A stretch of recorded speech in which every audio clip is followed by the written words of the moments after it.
Welcome eight CLC judicial. मैं ये video shoot कर रहा हूँ। अब सीजन है बिहार APO इंटरव्यू 2023 थोड़े दिनों में शुरू होने वाला है आपका। तो बहुत सारे बच्चे लोग इसकी तैयारी कर रहे होंगे। हमेशा उनके मन में कुछ ना कुछ सवाल, बहुत सारे स्टूडेंट्स इसके मॉक भी कर रहे होंगे। तरह तरह के तरीके, कई सारे मेथोडोलॉजी, और उन सबों के बीच मैं भी कुछ आपके सामने कुछ पॉइंट्स रखना चाहूँगा। आपका देखिए, जो भी इंटरव्यू होता है तो वो जॉब प्रोफाइल से, जो आपकी जॉब, जैसे APO का जॉब है तो जॉब प्रोफाइल इज APO। अब APO का जो नेचर ऑफ वर्क कोर्ट में क्या है, एक APO को क्या जाननी चाहिए, APO की जो लीगल बैकग्राउंड है, जो लीगल नॉलेज है, उसके जॉब प्रोफाइल से कितना इफेक्टिव है, इन सारे चीज़ों का असेसमेंट होता है।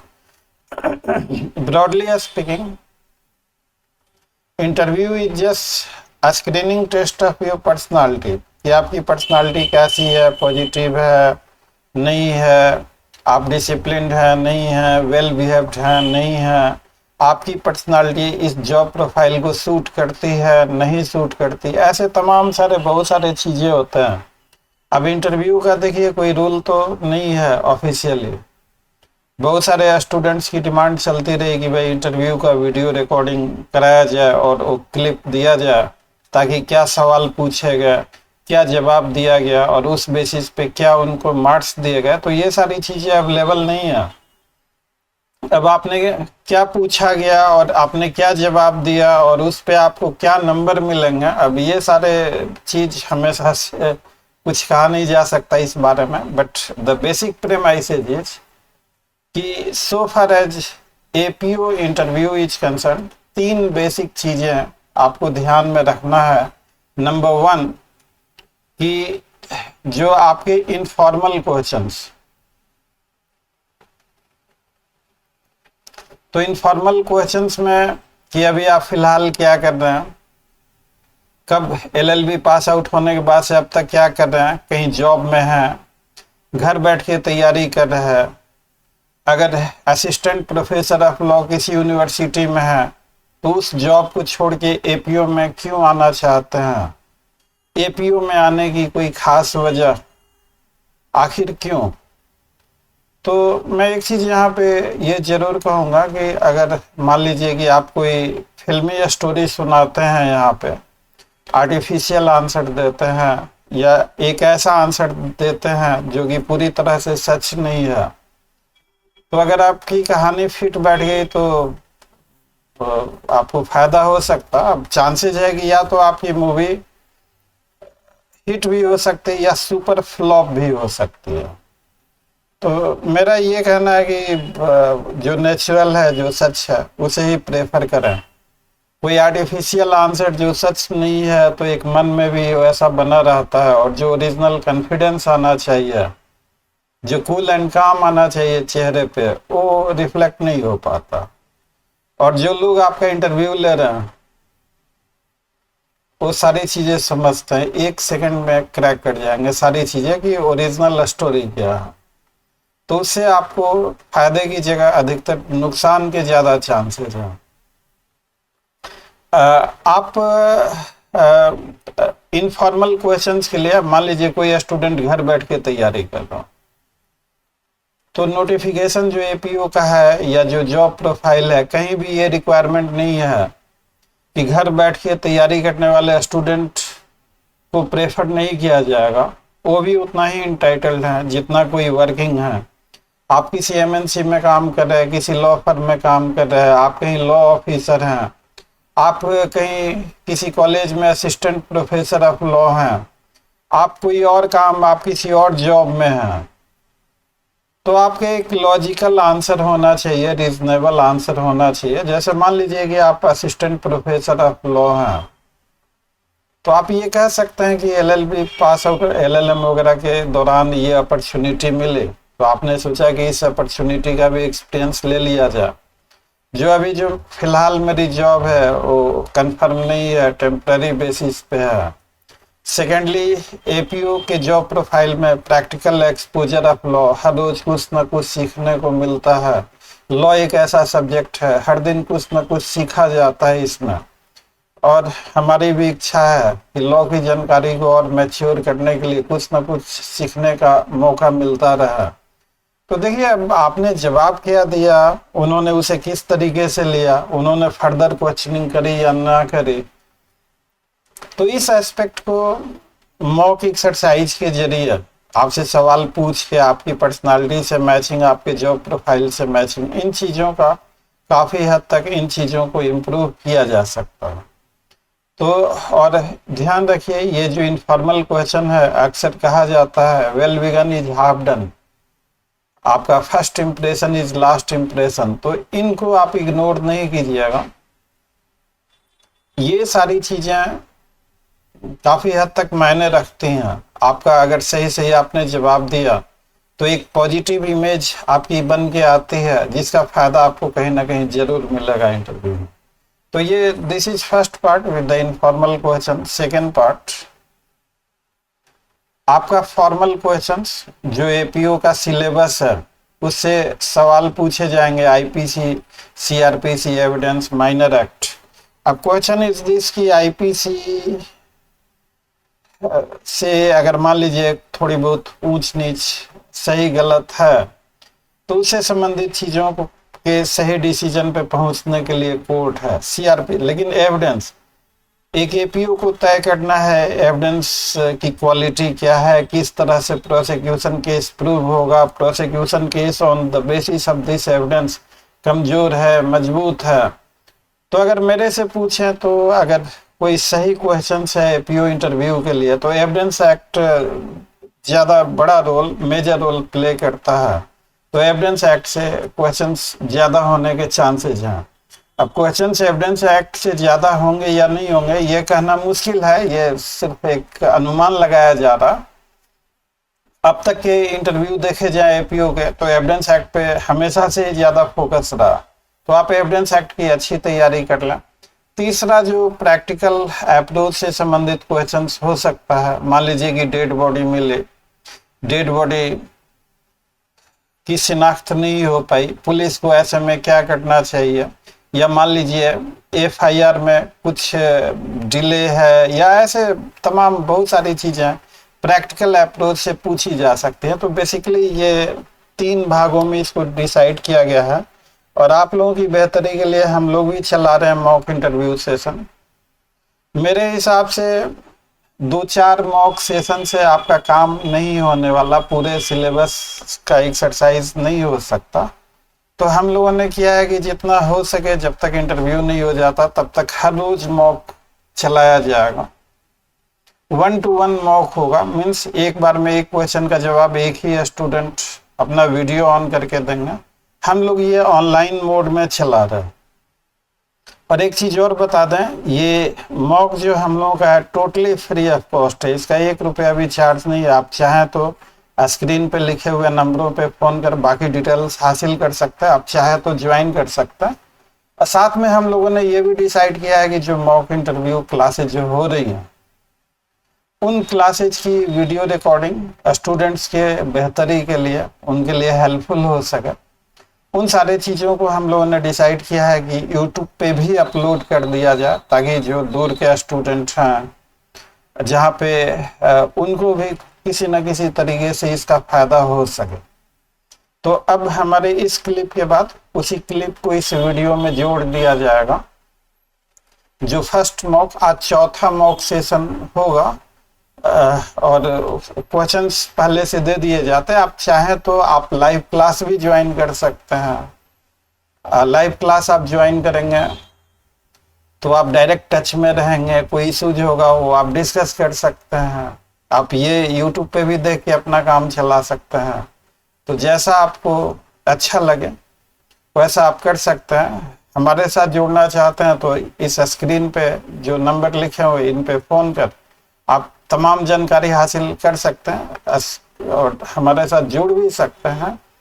और ये जो वीडियो है स्टूडेंट्स के लार्जर इंटरेस्ट में बनाया जा रहा है। हमारी दुआएं हैं आप सफल हों, और अंत में ये वीडियो आपको अच्छी लगे तो वीडियो को लाइक, चैनल को सब्सक्राइब और इसे ज़्यादा से ज़्यादा शेयर करेंगे ताकि जो कोई भी बिहार एपीओ का कैंडिडेट है उस तक ये वीडियो पहुंच सके। So thanks for watching, see you again, till then bye bye. अब इसके बाद शुरू हो जाएगा जो लाइव मॉक हम लोगों का फर्स्ट मॉक हुआ, कल सेकेंड मॉक, परसों थर्ड मॉक। सारे मॉक तो नहीं पोस्ट किए जा सकते, लेकिन एज पर पॉलिसी डिसीजन जो भी मॉक है वो जरूर पोस्ट किए जाएंगे, ताकि आप में से किसी को अगर कभी जरूरत हो तो ये रिकॉर्डिंग देख के भी आप काफी हेल्पफुल है। ऑफलाइन क्लासेज में क्या होता है कि एक बार जो टीचर ने पढ़ा दिया, अगर 2-4 घंटे के बाद आप घर आए लिखने बैठे तो फिर क्या टीचर ने पढ़ाया क्लास नोट्स में, रनिंग नोट्स में मेंशन कर पाए तो ठीक है, और एज इट इज रिकॉल नहीं होता। ऑनलाइन क्लासेज की सबसे अच्छी खासियत क्या है कि अगर कहीं पे कोई इशू है तो वो इशू आप फिर से वीडियोस देख के फिर से रिवाइव, अब जैसे माइनर एक्ट आप लोगों को पढ़ाया गया था काफी डिटेल में उस छोटे से पीरियड के दौरान, माइनर एक्ट्स की तैयारी उन रिकॉर्डिंग्स को देखते हुए आप बेहतरीन से बेहतरीन इस समय आप कर सकते हैं। पहले से पढ़ा हुआ है, रिवीजन में टाइम नहीं लगेगा। तो हम लोग चर्चा करेंगे आज, चूंकि फर्स्ट क्लास ओरिएंटेशन टाइप का है, नॉट एग्जैक्टली ओरिएंटेशन, बहुत ही वाइटल और बहुत ही एक्सट्रीमली इंपॉर्टेंट चीजें हम लोग स्टार्ट करेंगे। तो अब ठीक है, बच्चे लोग आते रहेंगे, हम लोग क्लास को स्टार्ट करते हैं। नंबर 1, बहुत सारे स्टूडेंट से बातचीत करके, कुछ आप में से ऐसे भी हैं कि जिन्होंने जुडिशरी का इंटरव्यू दिया उनका किसी कारण से नहीं हो पाया। कुछ ऐसे भी बच्चे हैं जो थोड़ा सा लो फील कर रहे हैं कि साथ वाले हमारे जुडिशियल ऑफिसर बन गए, हमारे बैचमेट, हम एपीओ में आ गए। मतलब कहने का मतलब कि एपीओ को जुडिशरी से नीचे और एपीओ को अंडर स्कोर कर रहा है। तो ये एक निगेटिव फीलिंग है और आपकी पर्सनालिटी का ये निगेटिविटी है। कहना बहुत आसान है, मैं भी आपको यहाँ पे लेक्चर दे सकता हूँ निगेटिविटी पॉजिटिविटी का। कुछ हद तक ये सारे ऐसे इम्पल्सेज हैं जिनको काबू में रखना बहुत आवश्यक है। देखिए, अगर ऐसे आप बात करें तो जिन बच्चे लोगों का जुडिशरी में सिलेक्शन हो गया और आपका एपीओ में हो रहा, तो दोनों के अलग अलग फायदे हैं। जुडिशरी का थोड़ा सोशल रिकॉग्निशन ज्यादा है, पे स्केल में कोई ज्यादा का अंतर नहीं है। एपीओ में आपको एडवांटेज ये है कि आपका वर्कलोड कम होगा। आप एडीजे के लिए खुद को तैयार करना चाहें तो आपको बहुत ही ये गोल्डन अपॉर्चुनिटी है। और पब्लिक प्लेटफॉर्म पे रिकॉर्डिंग आप एपीओ क्लियर कीजिए, एडीजे आपका क्लियर करा के हम दिखा दें। तो आप एपीओ को किसी भी तरीके से कम मत आंकिए, और किसी भी तरह का जीवन में जो मिला सब मंजूर है, खुश है। मैं आपसे स्पेशल अपील करूंगा कि ये इंटरव्यू के दौरान, interview is not the test of what you know, interview इस बात का टेस्ट नहीं है कि आपकी नॉलेज कितनी है।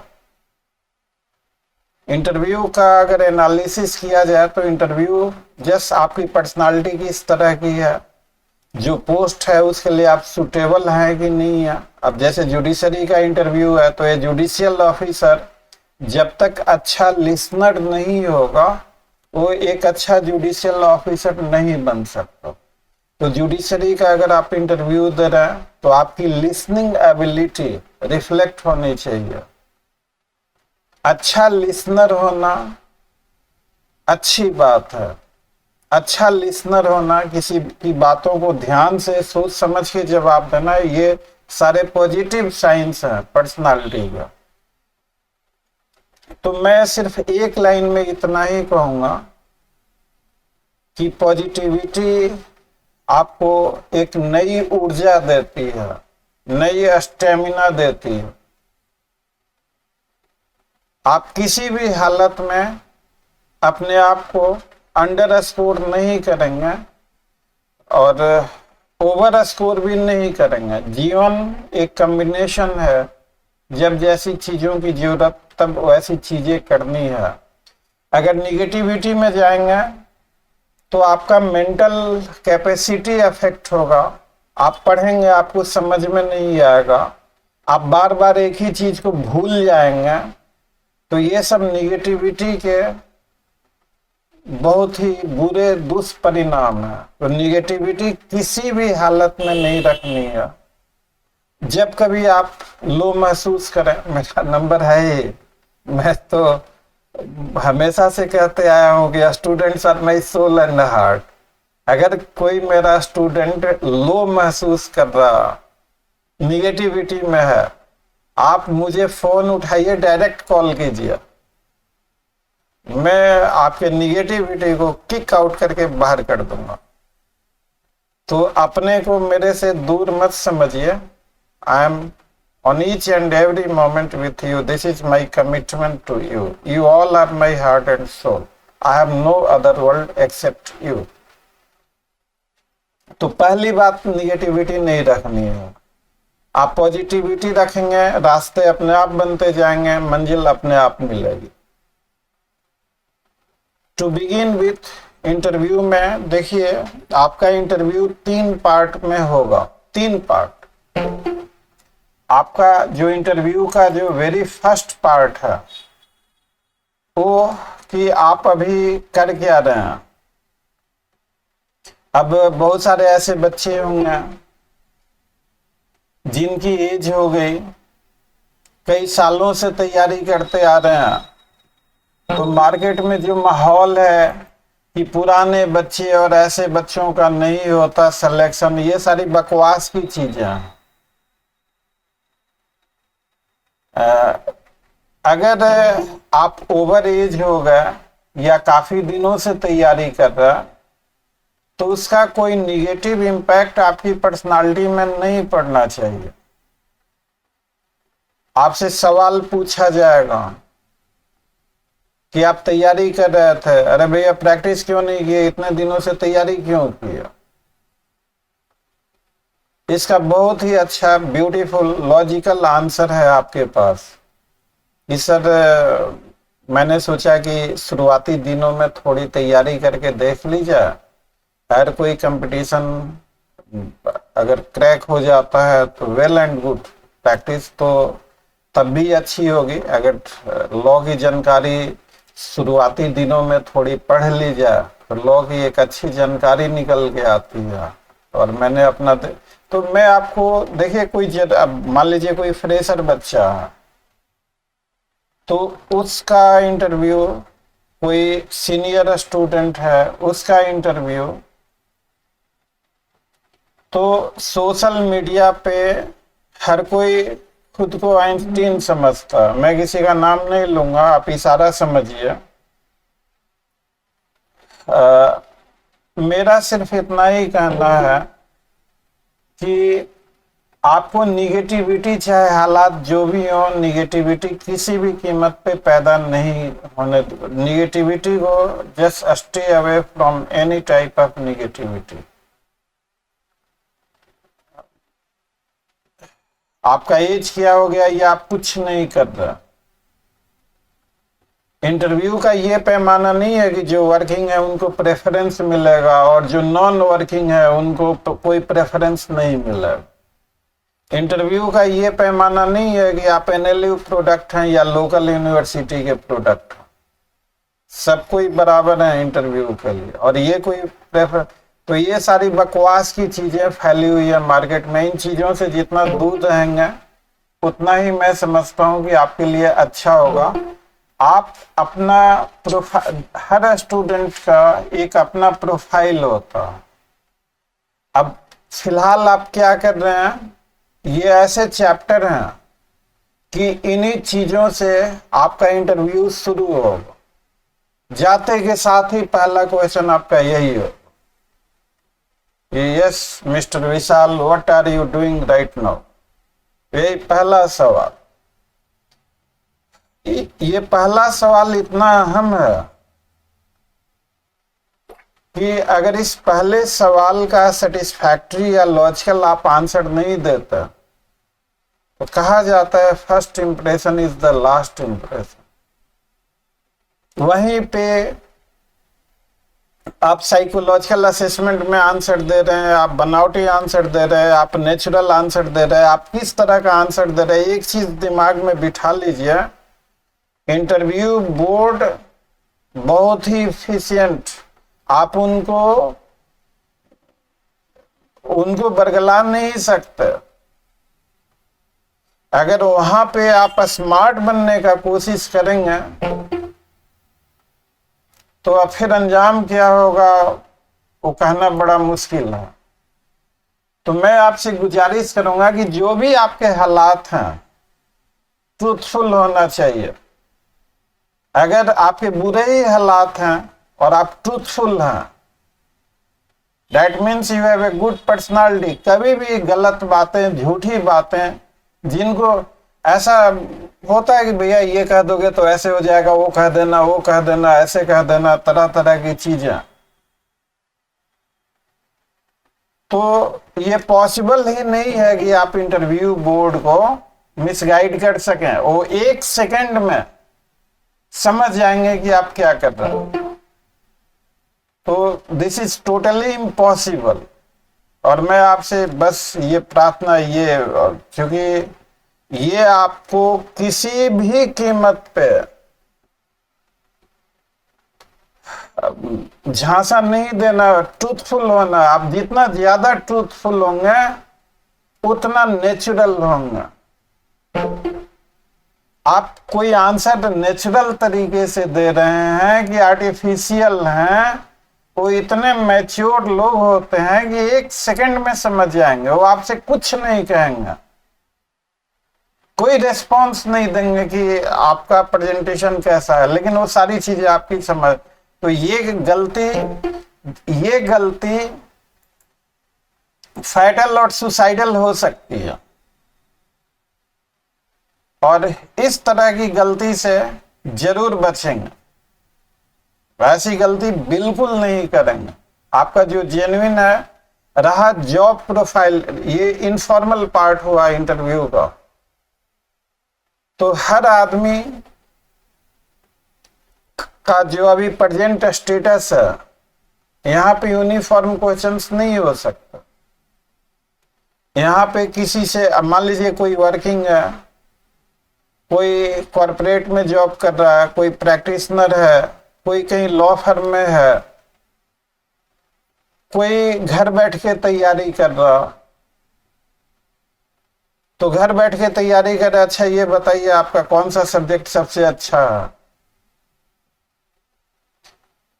मान लीजिए थोड़ी देर के लिए, और आपने कह दिया कि सर मेरा आईपीसी अच्छा है। वहां पे जिन लोगों को सवाल पूछना, अगर आईपीसी से पूछना शुरू कर दें ओटीएफ में, आप ज्यादा देर नहीं टिक पाएंगे। तो कभी भी इंटरव्यू बोर्ड को अपनी जवाब से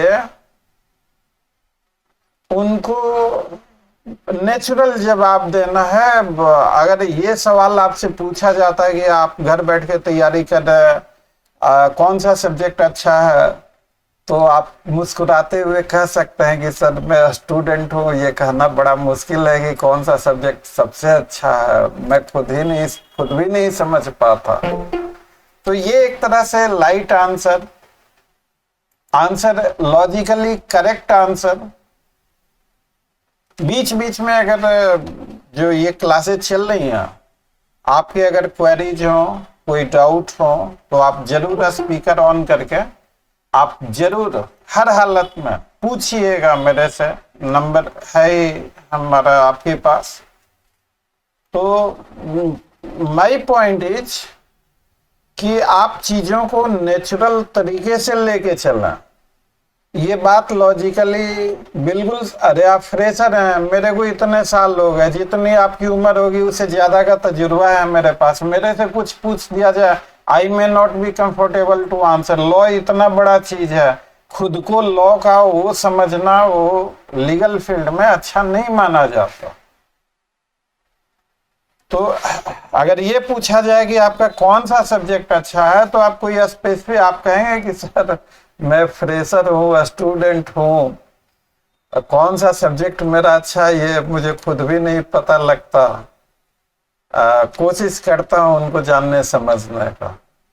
बस इतना ही कहना आपको। अगर आप कहेंगे आईपीसी, अच्छा आईपीसी से पूछता है, आपके कुछ आसान सवाल कहीं आंसर दे दिया, फिर सवालों की झड़ी लगनी तय है। और ऐसे ऐसे डिफिकल्ट क्वेश्चन या तो आप हिट विकेट हो जाइएगा या फिर क्लीन बोल्ड हो जाइएगा। आप इंटरव्यू बोर्ड को इतने सीनियर्स लोग, इतने मैच्योर लोग और इतने हाई प्रोफाइल लोग, उनका मुकाबला कर पाना, I don't think for a student it is possible. आप नेचुरल, तो देखिए ये कोई रटे रटाए क्वेश्चन का सेट नहीं हो सकता। किसी से कुछ क्वेश्चन, किसी से कुछ क्वेश्चन, किसी से आईपीसी का कोई पोर्शन, किसी से सीआरपीसी का, किसी से एविडेंस एक्ट का कुछ पोर्शन पूछा जा सकता। और ये जो इनफॉर्मल क्वेश्चंस हैं ये 1 to 1 ज्यादा बेहतर होंगे। आपका अभी प्रेजेंट स्टेटस क्या है, आपके प्रेजेंट स्टेटस से क्या क्या सवाल बनते हैं, क्या क्या सवाल पूछने के चांसेज हैं, 1 to 1 फोकस करने की जरूरत है। ये एक ऐसा मसला है कि ये यूनिफॉर्म किसी के लिए भी नहीं हो सकता। तो ये हम लोग करेंगे, बिल्कुल करेंगे। और ये सबसे क्रूशियल है, क्योंकि ऐसा कहा जाता है well begun is half done, first impression is the last impression. यहीं से उनका एक व्यू बन जाता है कि आप कैसे कैंडिडेट हैं। तो इनफॉर्मल क्वेश्चंस के बाद आता है नेक्स्ट आपका जो सिलेबस है, आईपीसी, सीआरपीसी, एविडेंस और माइनर एक्ट। तो आपको इससे आईपीसी से क्वेश्चंस पूछे जा सकते हैं, सीआरपीसी से, एविडेंस से, माइनर एक्ट से।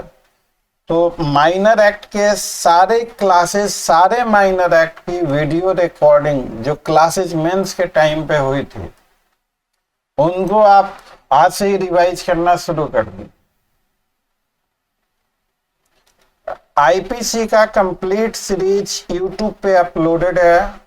उन वीडियोज को आप 4 बार 5 बार देख के अपना हैंडमेड नोट्स बना लीजिए। उन वीडियोज को आप कर लेते हैं, उससे बाहर कुछ नहीं होगा। तो आपने मेंस दिया ही है, आप उन वीडियोज में देखिए कि आपके मेंस के क्वेश्चंस कवर हुए हैं कि नहीं हुए हैं। आईपीसी का कंप्लीट सीरीज है, कुछ चैप्टर्स को छोड़कर। एविडेंस एक्ट भी ऑलमोस्ट कंप्लीट है और बहुत जल्दी जल्दी में वो वीडियो बनाया गया था। तो आप हम लोगों के चैनल पे जाके आईपीसी और एविडेंस एक्ट आपका हो गया। हम यहाँ मॉक में आपका कराएंगे प्रैक्टिस, यहाँ पे क्वेश्चंस पूछेंगे, आपको मौका देंगे बोलने का। तो आईपीसी, एविडेंस और माइनर एक्ट। रही बात सीआरपीसी के, तो सीआरपीसी के भी कुछ वीडियोज वो टॉपिक कराए जाएंगे आपको। ये तो आपका सिलेबस से क्वेश्चंस हो गया। आपने मान लीजिए एलएलएम वगैरह किया या कोई चीज है, तो कोई जरूरी नहीं कि आईपीसी से ही क्वेश्चंस पूछे जाएं। आपको कॉन्स्टी में एलएलएम किया तो हो सकता है कॉन्स्टी से भी पूछ दिया जाए।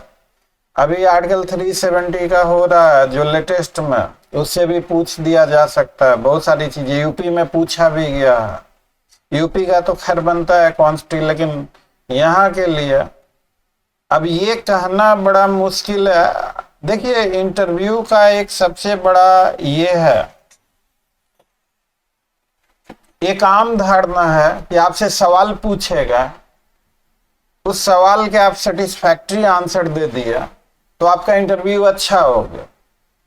और उस सवाल का अगर आंसर आप नहीं दे पाए तो आपका इंटरव्यू खराब हो गया। ये एक आम धारणा है, हर कोई A to Z लोग यही कहते हैं कि सवाल पूछे गए आंसर नहीं दे पाए तो बेकार हो गया, और सवाल पूछे गए आंसर दे दिए तो बढ़िया। ऐसा नहीं है, इसको चेक कीजिएगा। ऐसा अगर कोई सवाल आप नहीं जानते हैं तो वैसी स्थिति में आप पोलाइटली कह सकते हैं कि sorry sir, I am unable to answer. वह ऐसे ऐसे भी इंस्टांसेज आए हैं कि जुडिशियल एग्जाम में लिमिटेशन बहुत सारे स्टेट्स में नहीं है। लिमिटेशन एक्ट से कुछ पूछ दिया गया तो स्टूडेंट ने कह दिया कि सर लिमिटेशन एक्ट सिलेबस में नहीं था इसलिए नहीं पढ़ा। ऐसे इंस्टांसेस हुए हैं।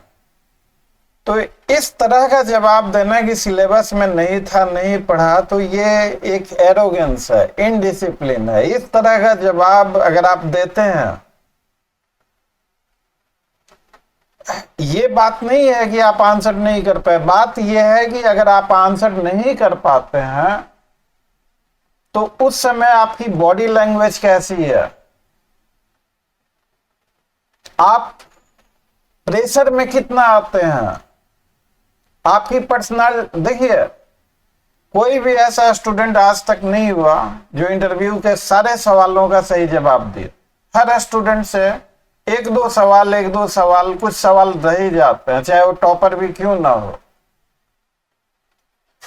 तो इंटरव्यू बोर्ड अगर चाहता है कि आप उनके सवाल का आंसर नहीं कर पाए तो ऐसा सवाल पूछ देगा, आप नहीं कर पाएंगे आंसर।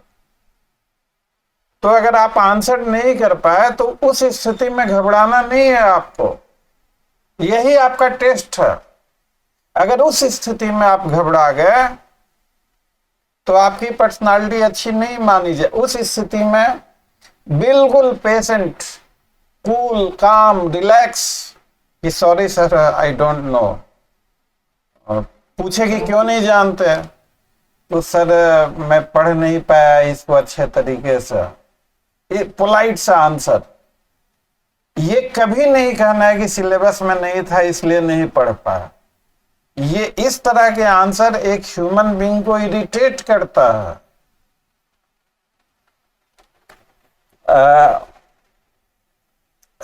आज तक जुडिशियल इंटरव्यू में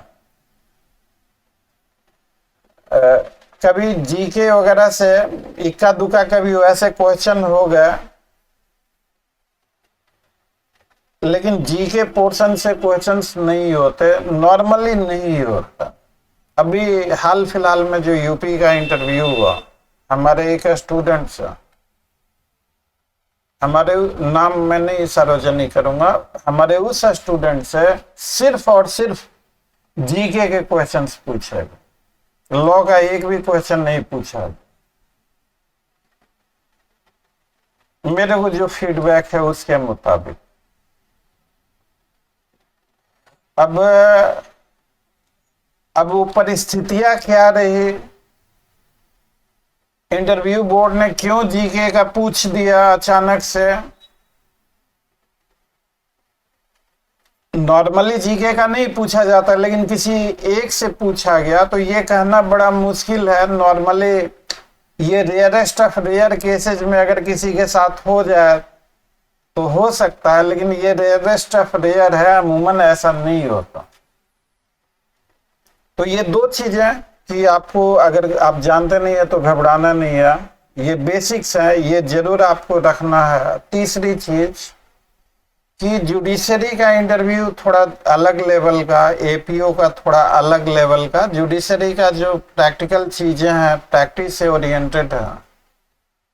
आप में से कुछ लोग गेस करके बताइए कि एपीओ के इंटरव्यू में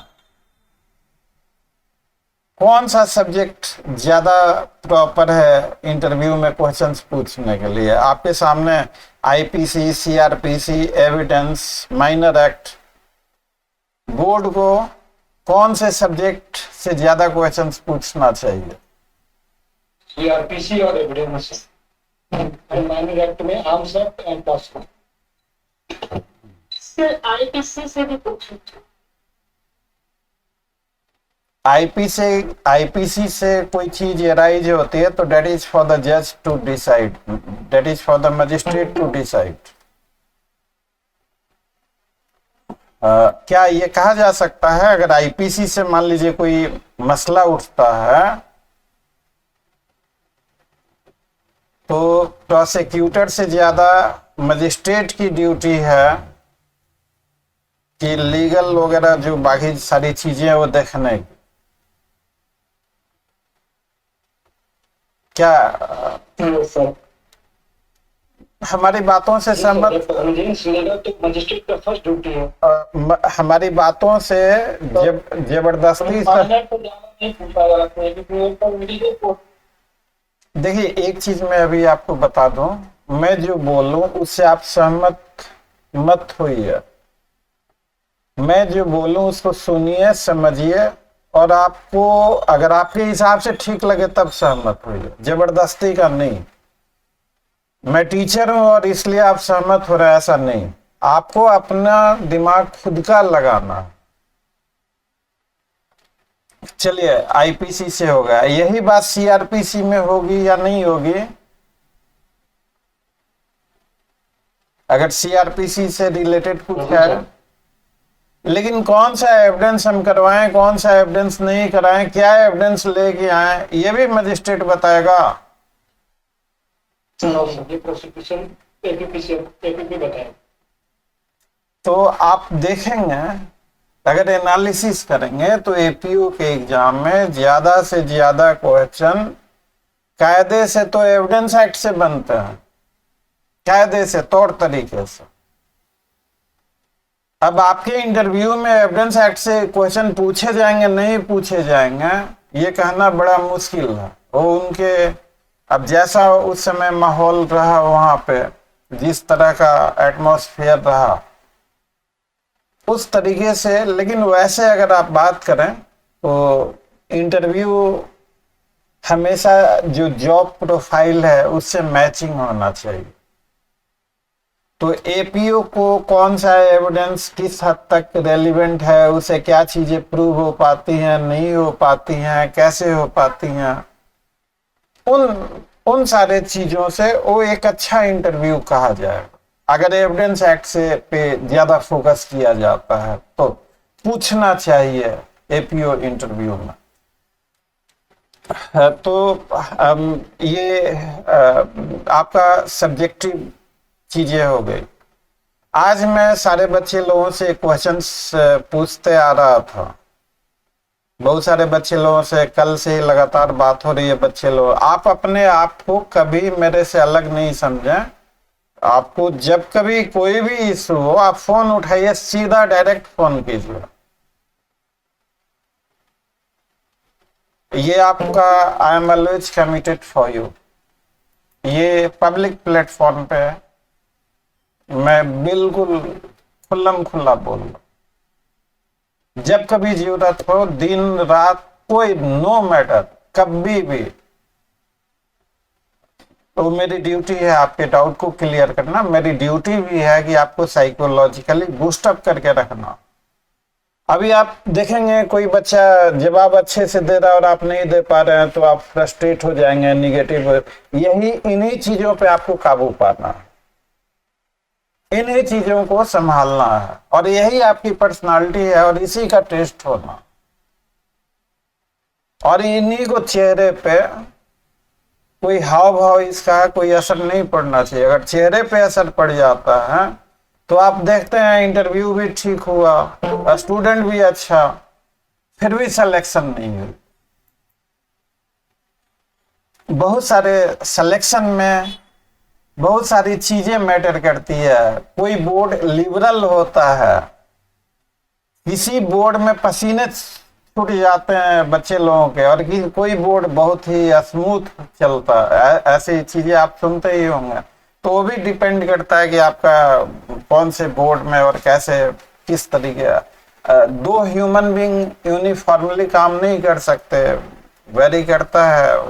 एनीवे, थर्ड क्वेश्चन जो आपका थर्ड पार्ट जो इंटरव्यू का है, प्रैक्टिकल एस्पेक्ट्स है। मैं कल से ही बहुत सारे बच्चे लोगों से एक क्वेश्चन पूछा प्रैक्टिकल एग्जांपल देने के लिए। जिन बच्चे लोगों से इस क्वेश्चन की बात हो गई वो बच्चे जवाब नहीं देंगे, क्योंकि उनको समझा दिया गया। जो बच्चे नहीं जानते हैं, जिनसे नहीं पूछा गया, तो वो जवाब देंगे। सवाल ये है कि अगर मान लीजिए बोर्ड में पूछा गया कि कोई महिला थाने आती है और कहती है कि उसका हस्बैंड जी दूसरी शादी कर रहा है, चलिए शादी को रोकना, नहीं तो दूसरी शादी कर लेगा, वो कल करने वाला है दूसरी शादी, सब तैयार है। तो ऐसे में पुलिस को क्या करना चाहिए? आप में से कोई आदमी जिनको ये सवाल नहीं समझाया गया वो जवाब दीजिए। Any of you?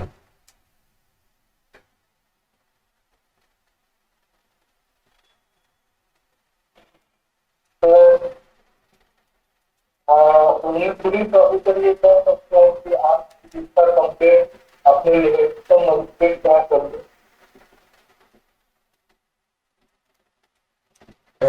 Any other answer? आप में से कोई और भी स्टूडेंट तैयार कीजिए इसको। जी बताइए।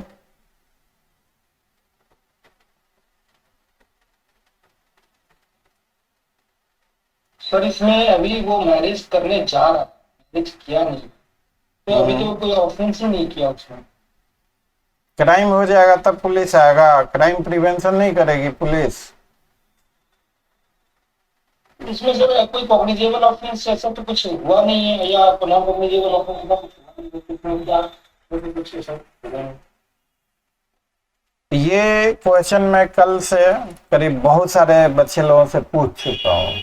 इसका आंसर भी देखिए, ऐसे क्वेश्चन में आपको पहला कोशिश ये करना है कि आपका आंसर लीगली करेक्ट होना चाहिए।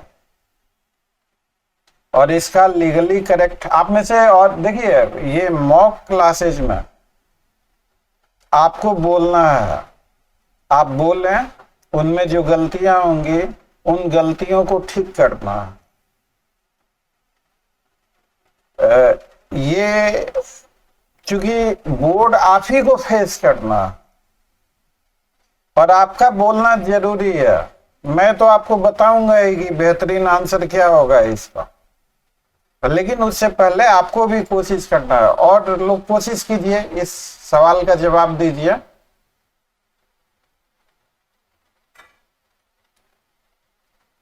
Any of you? जी बताइए।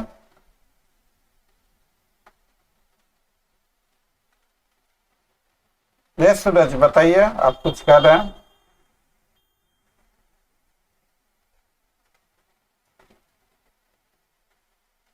अगर मान लीजिए कि यही सवाल आपसे इंटरव्यू में पूछा गया। हेलो जी बताइए। Good evening sir. जी गुड इवनिंग। जी बताइए। हाँ सर, मेरे साथ सर पुलिस शादी रोकेगी सर, प्रिवेंटिव एक्शन ले सकती है। पुलिस शादी रोकेगी, प्रिवेंटिव एक्शन ले सकती है। और बच्चे लोग घटना घटने जा रही है तो पुलिस से शादी रोक सकती है। कॉग्निजेबल घटना घटने जा रही है और पुलिस रोक सकती है। और कोई आंसर देना चाहेंगे इसका? पुलिस FIR लॉन्च करेगी। और कोई आंसर?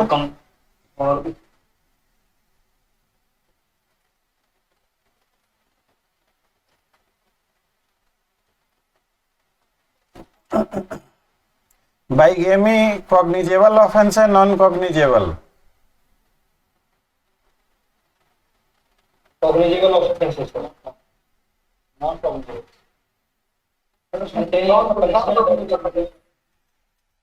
नो नो नो,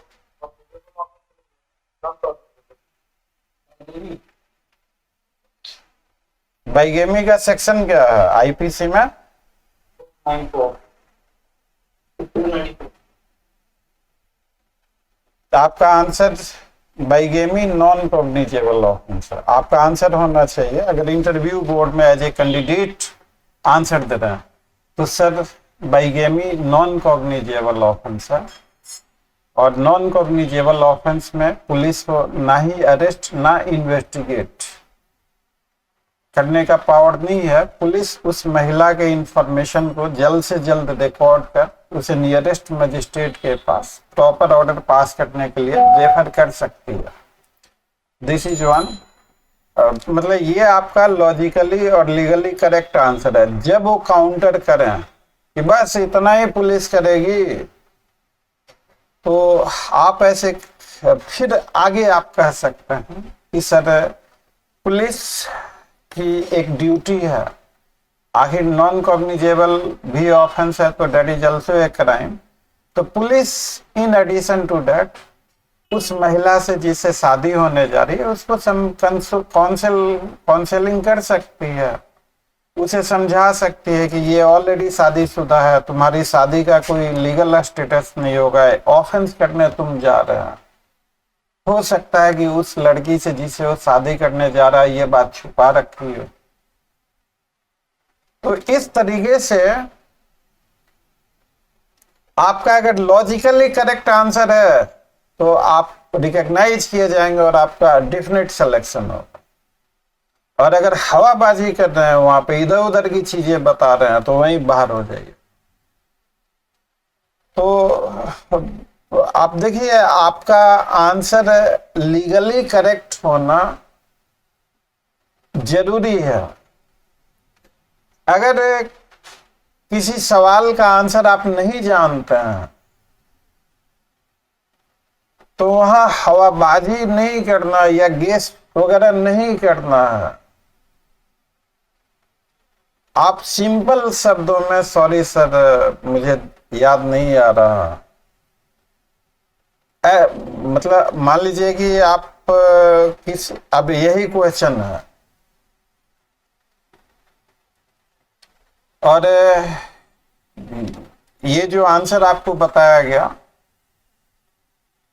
कि नॉन कॉग्निजेबल ऑफेंस है, पुलिस की पावर वगैरह। अब अगर मान लीजिए उसमें पूछ दिया जाए कि ठीक है नॉन कॉग्निजेबल ऑफेंस है, क्या नॉन कॉग्निजेबल ऑफेंस में पुलिस को अरेस्ट करने की पावर है कि नहीं, फिर क्या आंसर होगा आपका?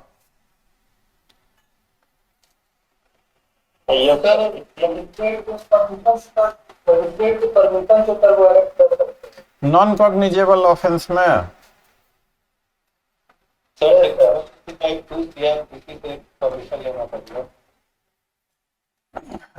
इससे रिलेटेड सेक्शन क्या है? समानता तो सर अरेस्ट नहीं करेंगे, लेकिन अगर वो ऑफेंस पुलिस के सामने हो रहा है तो पुलिस कर सकती है नाम पता जानने के लिए। अगर सही से नाम पता नहीं बताते हैं तो पुलिस उन्हें अरेस्ट कर सकती है। कहीं सीआरपीसी में पुलिस की एक ऐसी ड्यूटी है to prevent commission of the crime. तो prevent commission of the crime कहीं स्पेसिफाइड है कि कौन सा क्राइम कॉग्निजेबल या इंक्लूडिंग नॉन कॉग्निजेबल?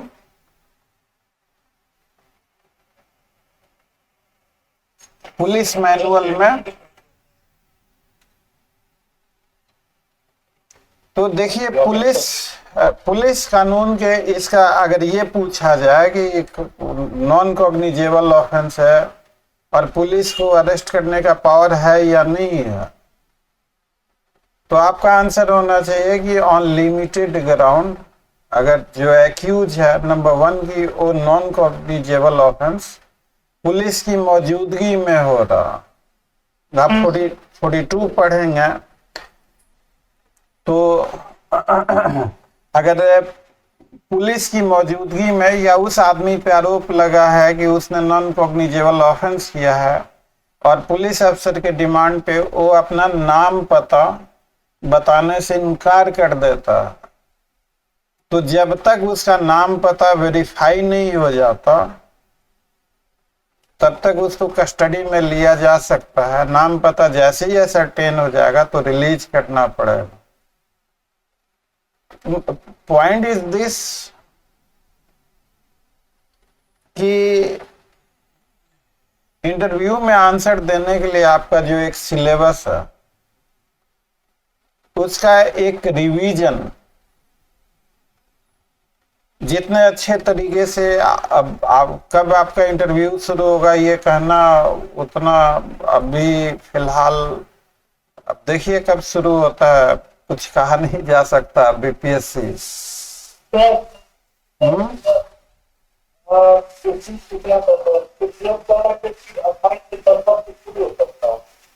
मेरा क्वेश्चन ये है अभी मान लीजिए कि पहले रिजल्ट आया और क्या सर डॉक्यूमेंट क्या 18 दिन के अंदर में ये इंटरव्यू तो परीक्षा ले सकती है? अब देखिए मैं तो आपसे अपील करूंगा कि कब होगा कब नहीं होगा, आप अपनी तैयारी अभी से फुल स्पीड से शुरू कर दीजिए। उन सारे चीजों में जो आप समय लगाएंगे उससे अच्छा है कि इधर आप अपना 2-4 क्वेश्चन जो भी एक्स्ट्रा होता है वो कर लीजिए। कोई सब फेल हैं बीपीएससी के सामने, वो कब क्या करेंगे उनको भी नहीं पता। तो ये अब देखिए जो भी इंटरव्यू का शेड्यूल निकल के आता है, अब हमारे द्वारा ये कहना है कि अब होगा तब होगा, कोई कंक्रीट जानकारी है नहीं हमारे पास। तो मैं इस स्थिति में नहीं हूं कोई डिफिनिट जानकारी देने। और आपसे भी गुजारिश करूंगा कि अब चलिए ये जो होगा वो सबके लिए होगा, आप अब भी इसी वक्त से अपनी तैयारी फुल स्पीड से शुरू कर दें, जितना भी कर सकें वो आपके लिए बेहतर होगा। आपसे अगर पूछा जाए कि मेजर ऑफेंस और माइनर ऑफेंस किसे कहते हैं,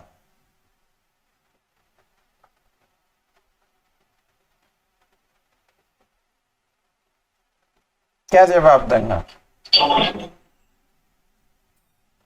जो कॉन्स्टेबल होगा वो मेजर ऑफेंस करा सकता है और 3 ईयर से कम माइनर ऑफेंस करा सकता है।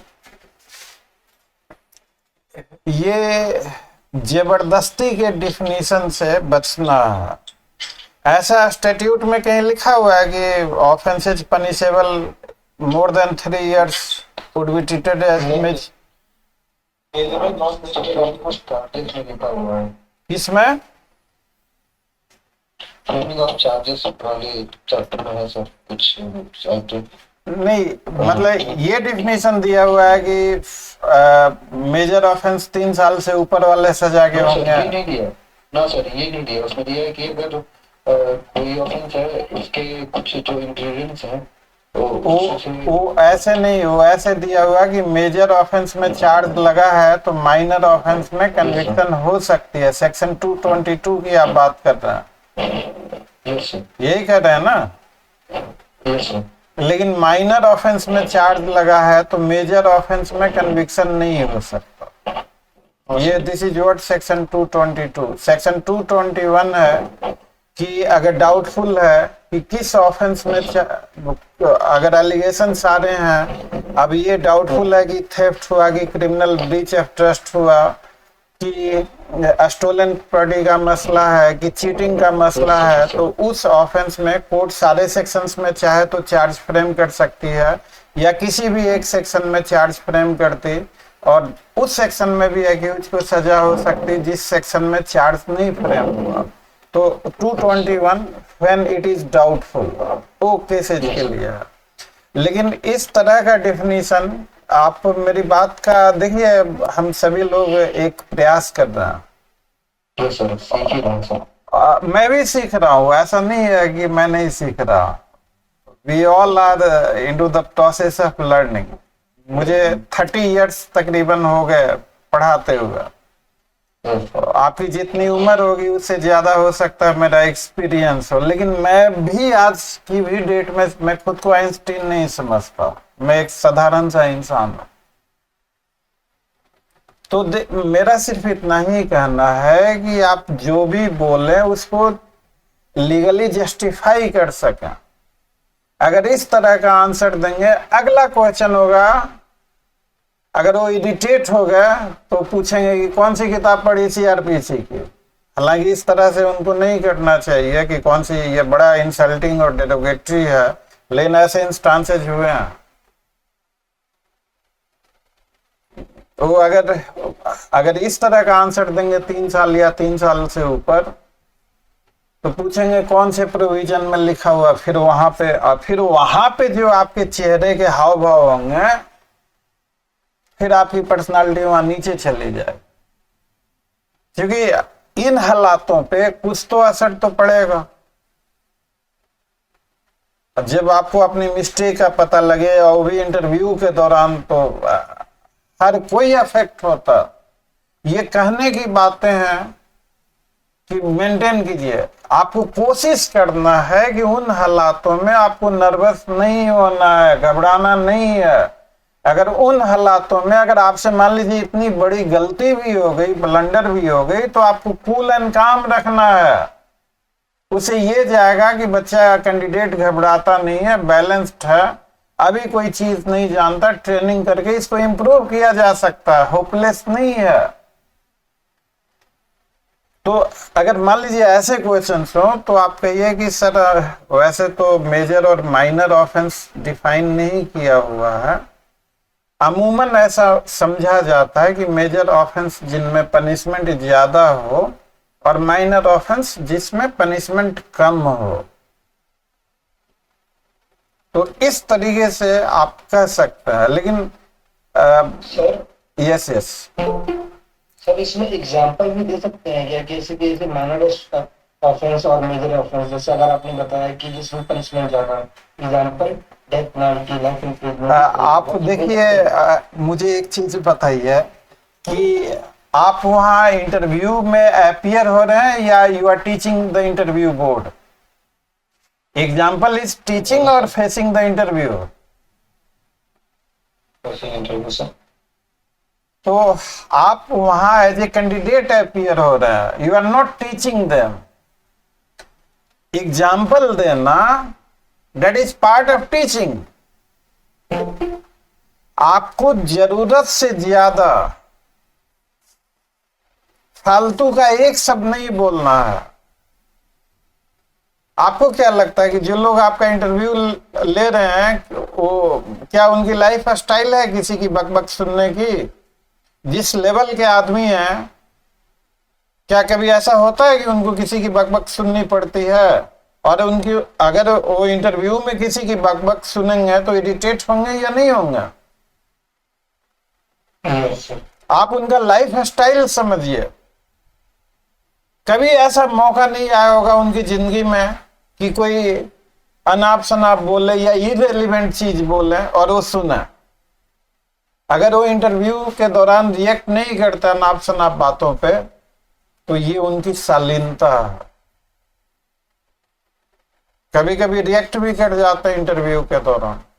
अब आपका बोर्ड कैसा मिला है, उस समय माहौल कैसा है, बहुत सारी चीजें उस पर डिपेंड करती है। तो अब जो नेक्स्ट बहुत ही इंपॉर्टेंट पॉइंट है कि आप देखिए, ये आजकल तो आप देख ही रहे, mock mock mock, 2 mock, 4 mock, 5 mock. क्या आपको लगता है कि 4 मॉक, 5 मॉक या 6 मॉक से आपको पूरा सिलेबस आपका कवर हो जाएगा?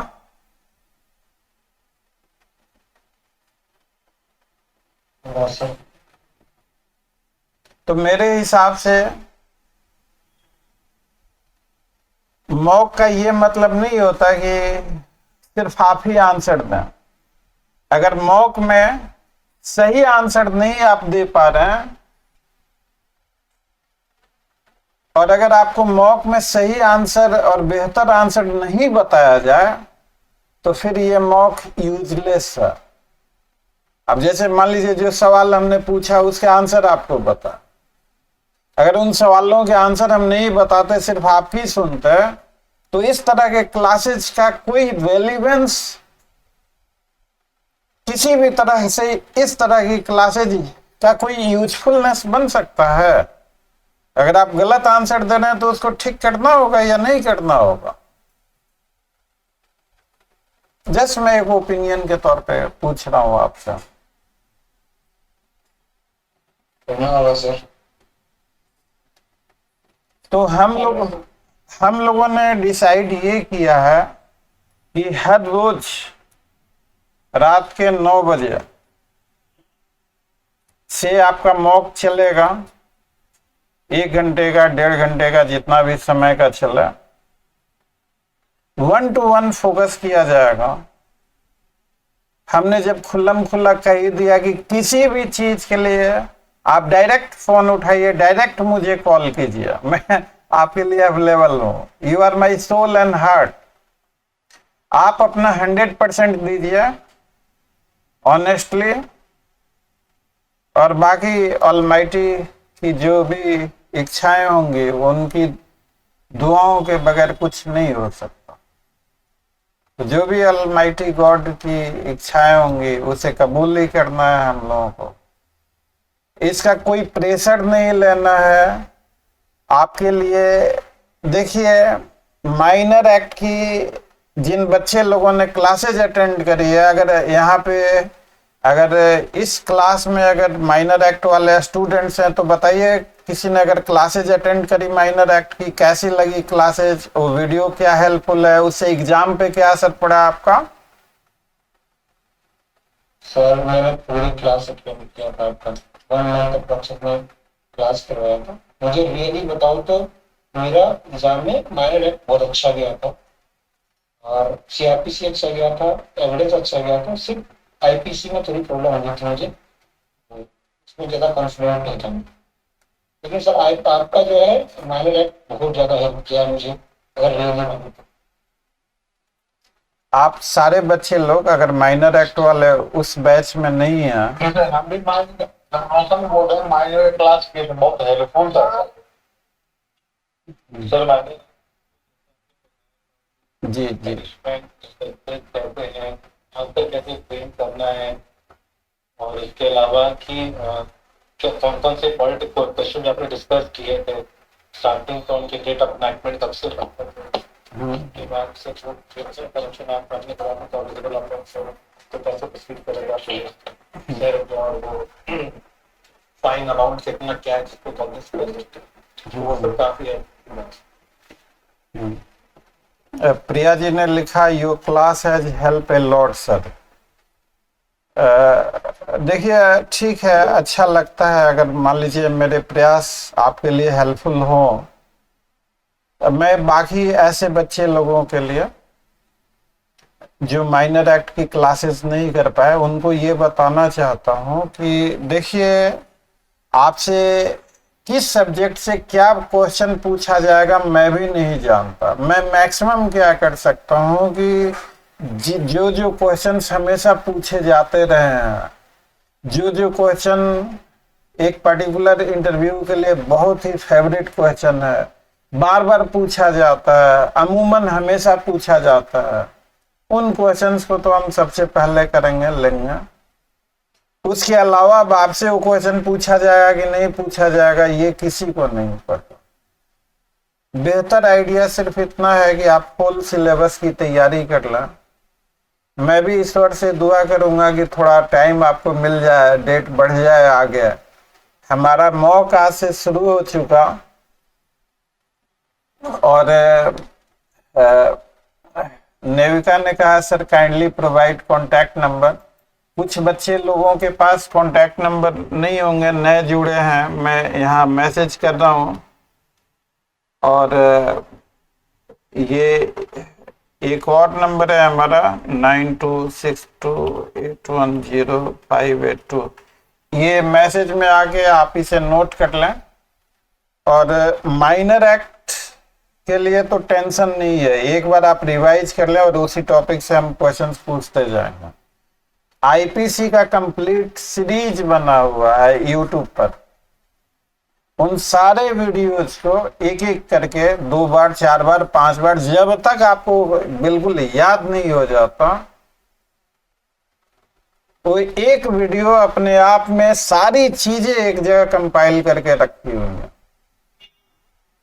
आप वो मेंस पर्पस के लिए ही बनी है वीडियो, उससे आपका बाहर इंटरव्यू नहीं हो, ये गारंटीड पब्लिक प्लेटफॉर्म पे ऑन रिकॉर्ड कि आप आईपीसी के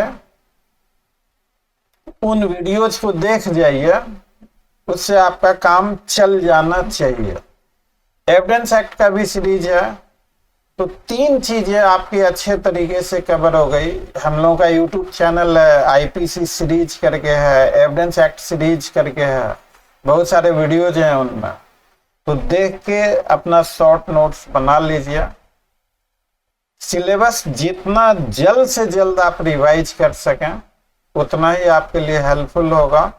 माइनर एक्ट वाली क्लासेज में कुछ सीआरपीसी की भी वीडियो है, सीआरपीसी के, उनको भी देख जाइए, और हम लोग सब्जेक्ट वाइज लेंगे। और आज तो चूंकि अब कल से तो जो स्टूडेंट्स हैं, जो अपीयरिंग स्टूडेंट हैं इंटरव्यू के लिए, आप ये मान के चलिए कि आंसर वही बच्चे लोग देंगे जो अपीयरिंग स्टूडेंट हैं फॉर इंटरव्यू। मुझे भी देखना है कि उनके आपको जो आंसर देना है, आज तो जैसे एक औपचारिक क्लास है, आज कुछ खास नहीं हो रहा है, बुनियादी सी चीजें डिस्कस की गई है। जैसे यूपी का इंटरव्यू आपने देखा होगा, जो जो कैंडिडेट थे उन्हें अपना वीडियो ऑन करके, जैसे रमेश का देखा होगा सिलेक्शन हो गया यूपी पीसीएस में, शिवेश का देखा होगा सिलेक्शन हो गया, हेमंत का देखा होगा सिलेक्शन हो गया, अधिकतर सभी लोगों के होगा। ये हमारी कुछ अपनी पॉलिसीज हैं, खैर चलिए जो भी हो। तो आपका मॉक, आपको अपना वीडियो ऑन करके, जैसे आप अच्छे से चेयर पे बैठ जाएं, सबसे पूछा जाएगा, सबको बताना है, और आपके जवाब में अगर कोई यस प्लीज। यूट्यूब पे आपके किस नाम से वीडियो है सर? सीएलसी जुडिशियल करके आप चैनल सर्च करेंगे ना, सीएलसी जुडिशियल, तो आपको मिल जाएगा। फोन नंबर हमने लिखा ही है, अगर मिलने में अगर कुछ दिक्कत हो तो आप मुझे कॉल कर लीजिएगा। तो फोन नंबर स्क्रीन पे तो नहीं आया सर, ये आप मैसेज इनबॉक्स खोलिए, लिखा हुआ मिलेगा आपको। अच्छा सर, आप पहले कंफर्म कीजिए कि आप खोलिए, मैं वेट कर रहा हूँ, मिलना जरूरी है। ये देखिए मिला है कि नहीं मिला। ये मैसेज इनबॉक्स जो जहाँ 32 लिखा हुआ उसके साइड में जो मैसेज वाला लोगो है उस पर क्लिक कीजिए तो आपको दिखेगा। दिखा आपको? 9262 क्या चीज सर? मिल गया सर, ऑपरेशन में है नहीं, नंबर कॉल जा नहीं रहा है। 9262 पे यस सर। अभी कॉल कीजिए किसी दूसरे मोबाइल से। अभी 92 वाले नंबर नहीं गया, फिर अच्छा एक बार कॉल अभी करके देखिए ना, 9262 पे एक बार कॉल कीजिए। आप में से कोई बच्चे लोग 9262 पे कॉल कीजिए मुझे।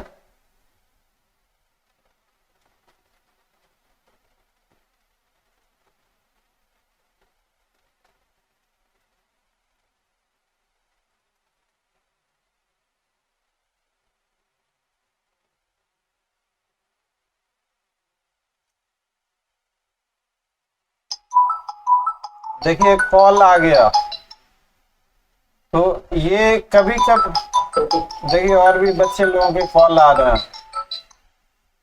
तो ये जो है ना, कभी कभी नेटवर्क वगैरह इशू, या कभी हमारी बात चल रही है किसी से, तो हो सकता है आप मान लीजिए कॉल नहीं लग पाया तो मुझे टेक्स्ट कर दीजिए, मैसेज कर दीजिए, मैं हमेशा कॉल बैक करता हूँ। स्टूडेंट्स का अगर कॉल है तो जरूर कॉल बैक करता हूं। बाकी ऐसे कॉल्स, स्टूडेंट्स के कॉल को कभी मैं अवॉइड आज तक अपनी लाइफ में नहीं किया। They are my first preference, they are my soul and heart. अगर इन केस अगर बातचीत ना हो पाए तो मुझे एक मैसेज कर दीजिए, टेक्स्ट कर दीजिए। मैं जैसे ही फ्री होते ही, अब जैसे कभी क्लासेज में, कभी कभी क्लासेज के दौरान मैं अपने मोबाइल को साइलेंट भी कर देता या ऑफ भी कर देता, तो थोड़ा आगे पीछे करके कर लीजिए। तो आज के क्लास का आउटकम ये रहा कि कल से सब्जेक्ट वाइज पूछा जाएगा। अब मान लीजिए कि किसी दिन हम आईपीसी पूछ दिए, किसी दिन एविडेंस पूछ दिए, किसी दिन पता लगा कि कुछ चीजें छूट गई उसमें, और इंटरव्यू में गए वही चीजें जो छूट गई वो पूछी गई। तो मेरी ख्वाहिश है कि बाकी आप लोगों को जैसा ठीक लगे, सब्जेक्ट वाइज हो तो बेहतर होगा, और जिस टॉपिक से वो टॉपिक भी बता दिया जाए, आप लोग पढ़ के तैयार रहें उस पर।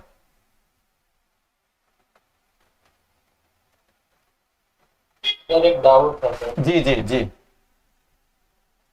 सर जैसे सीआरपीसी में सर जो प्रैक्टिकल जैसे कोर्ट कंप्यूटर जो काम होता और जो कोर्ट में प्रैक्टिस नहीं कर रहा सर, उन सब के लिए सर मोडस ऑपरेंडी क्या होना चाहिए सर, सीआरपीसी के प्रैक्टिकल क्वेश्चन का जवाब दिया जा। देखिए वो सारी चीजें कराई जाएंगी। ये बीपीएससी का कोई क्राइटेरिया नहीं है कि candidate must be a practising lawyer. कुछ ऐसा लिखा है नोटिफिकेशन में? यस रमन, बताओ। Aniket, Ankit? No sir, no sir. तो जबरदस्ती का पैनिक नहीं लेना है। अभी सोशल मीडिया पे बहुत सारे लोग अपने अपने इरादे से बहुत सारी चीजें चलाएंगे कि अरे एपीओ में तो प्रैक्टिकल नहीं है तो होगा ही नहीं, आओ हम प्रैक्टिकल तुम्हारा करवाते हैं। तब लोगों के तो अब मैं कमेंट नहीं करूंगा कुछ इस पर। आप लॉ के स्टूडेंट हैं, लॉ की बात कीजिए। इस तरह का कोई क्राइटेरिया नहीं है। अगर इस तरह का क्राइटेरिया, अगर उनका ये रिक्वायरमेंट होता तो जरूर लिखा होता। अब जैसे झारखंड में देखिए लिखा हुआ है कि enrolled as an advocate. Yes sir. यहाँ पे तो नहीं है कि must be enrolled as an advocate. तो सवाल ये है कि अगर प्रैक्टिकल एक्सपोजर है आपके पास तो आप खुद को कॉन्फिडेंट महसूस करते, और प्रैक्टिकल एक्सपोजर ना होने की वजह से मैं प्लान कर रहा हूं कि प्रैक्टिकल पॉइंट ऑफ व्यू से क्या क्या चीजें जरूरी है, प्रैक्टिकल पॉइंट ऑफ व्यू से एक एपीओ को क्या क्या चीजें जाननी चाहिए, एक एपीओ के रूटीन में हर रोज किन किन चीजों से उसका सामना होता है कोर्ट में, वो सारे चीज आपको कराएंगे हम इस मॉक सेशन में। वो ए टू जेड सारे पोर्शंस को टच करेंगे।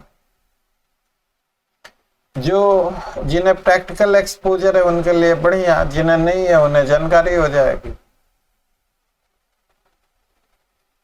क्या कैसा रहेगा? बढ़िया रहेगा सर। क्लियर है सर। Any other question?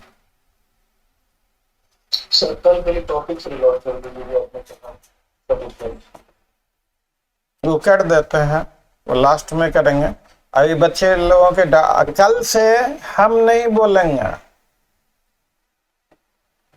कल से हमारी जिम्मेवारी, आपका गलत आंसर है तो सिर्फ आपके गलत आंसर को ठीक करेंगे, उसका सही जवाब बताएंगे। कल से आप ही लोगों को बोलना है। आप लोग जितना बोलेंगे उतना आपके प्रैक्टिस में होगा। और बहुत सारे लोग कहते हैं कि मिरर प्रैक्टिस कीजिए, शीशे के सामने खड़े होकर। अरे भैया, शीशे के सामने अगर उस टॉपिक को आप जानते हैं तभी तो मिरर प्रैक्टिस अच्छा होगा ना। शीशे के सामने बैठ के हनुमान चालीसा पढ़ना है? अगर आपका उस टॉपिक की जानकारी नहीं है, अगर उस टॉपिक की जानकारी नहीं है तो मिरर प्रैक्टिस से आपको लाभ होगा? मैं जस्ट अपनी जानकारी के लिए मैं पूछना चाह रहा। शीशे के सामने खड़े होके बोलना अच्छी बात है, कोई बुरी बात नहीं है। मैं साथ में सिर्फ ये ऐड करना चाहता कि आप मिरर प्रैक्टिस करें, लेकिन टॉपिक को बढ़िया से समझने के बाद करें तो ज्यादा फायदा होगा आपको। टॉपिक को समझे नहीं और अटपट किए जा रहे हैं मिरर प्रैक्टिस, तो यही अटपट वहां भी निकलेगा इंटरव्यू में और वो आपके लिए सुसाइडल हो। मिरर प्रैक्टिस आपका जो क्लास चल रहा, जो क्वेश्चन आज आपसे पूछेगा, कल से आप क्लास ज्वाइन कीजिएगा तो कॉपी कलम के साथ, और बेयर एक्ट आपको बताया जाएगा, जब क्लास कंक्लूड होगा तो टॉपिक भी दिया जाएगा, उनके साथ ज्वाइन कीजिएगा। जो जो चीजें आज आपके मॉक में हुई उन चीजों का आप मिरर प्रैक्टिस कीजिए, दोबारा फिर से बोल के अच्छा निखार लाइए, वो चीजें आपके लिए हेल्पफुल होंगी। किसी नए टॉपिक का मिरर प्रैक्टिस करना है तो पहले उस टॉपिक को थोड़ा सा अच्छे से पढ़ लीजिए ताकि आपको उसका मैक्सिमम एडवांटेज हो। Any other question? Yes sir. जी बोलिए।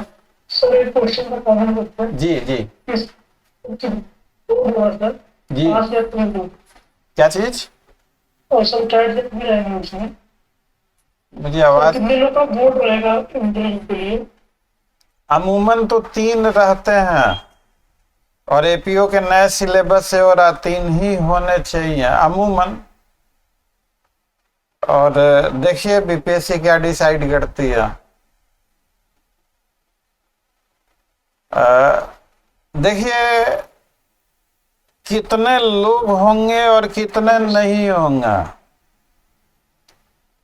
ये हम चाहे जितने भी लोग हों तो कल के क्लासेज में, जैसे कल आप लोग जवाब देंगे, कल से जो सवाल पूछे जाएंगे, तो मान लीजिए बोर्ड में 3 आदमी है या 5 आदमी है, वैसे 5 तो नहीं होने चाहिए, 3 के चांसेस हैं, 5 का बोर्ड बड़ा नहीं हो जाता बोर्ड। Yes sir. तो अगर अब देखिए ये कह पाना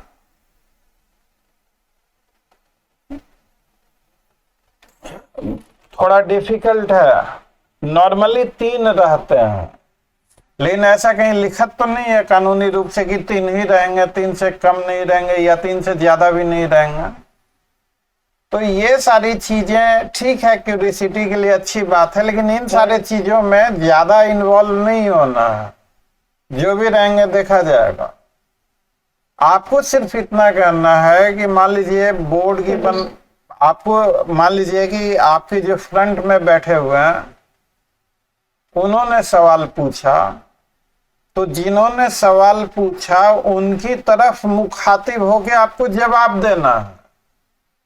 ऐसा नहीं कीजिएगा कि साइड में बैठे हुए बंदे ने सवाल पूछा और आप अपोजिट साइड में मुखातिब होके जवाब दे रहे हैं।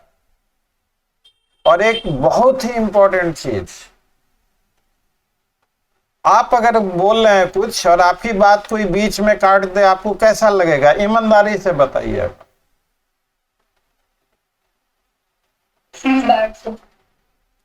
बाकी लोग भी बताइए।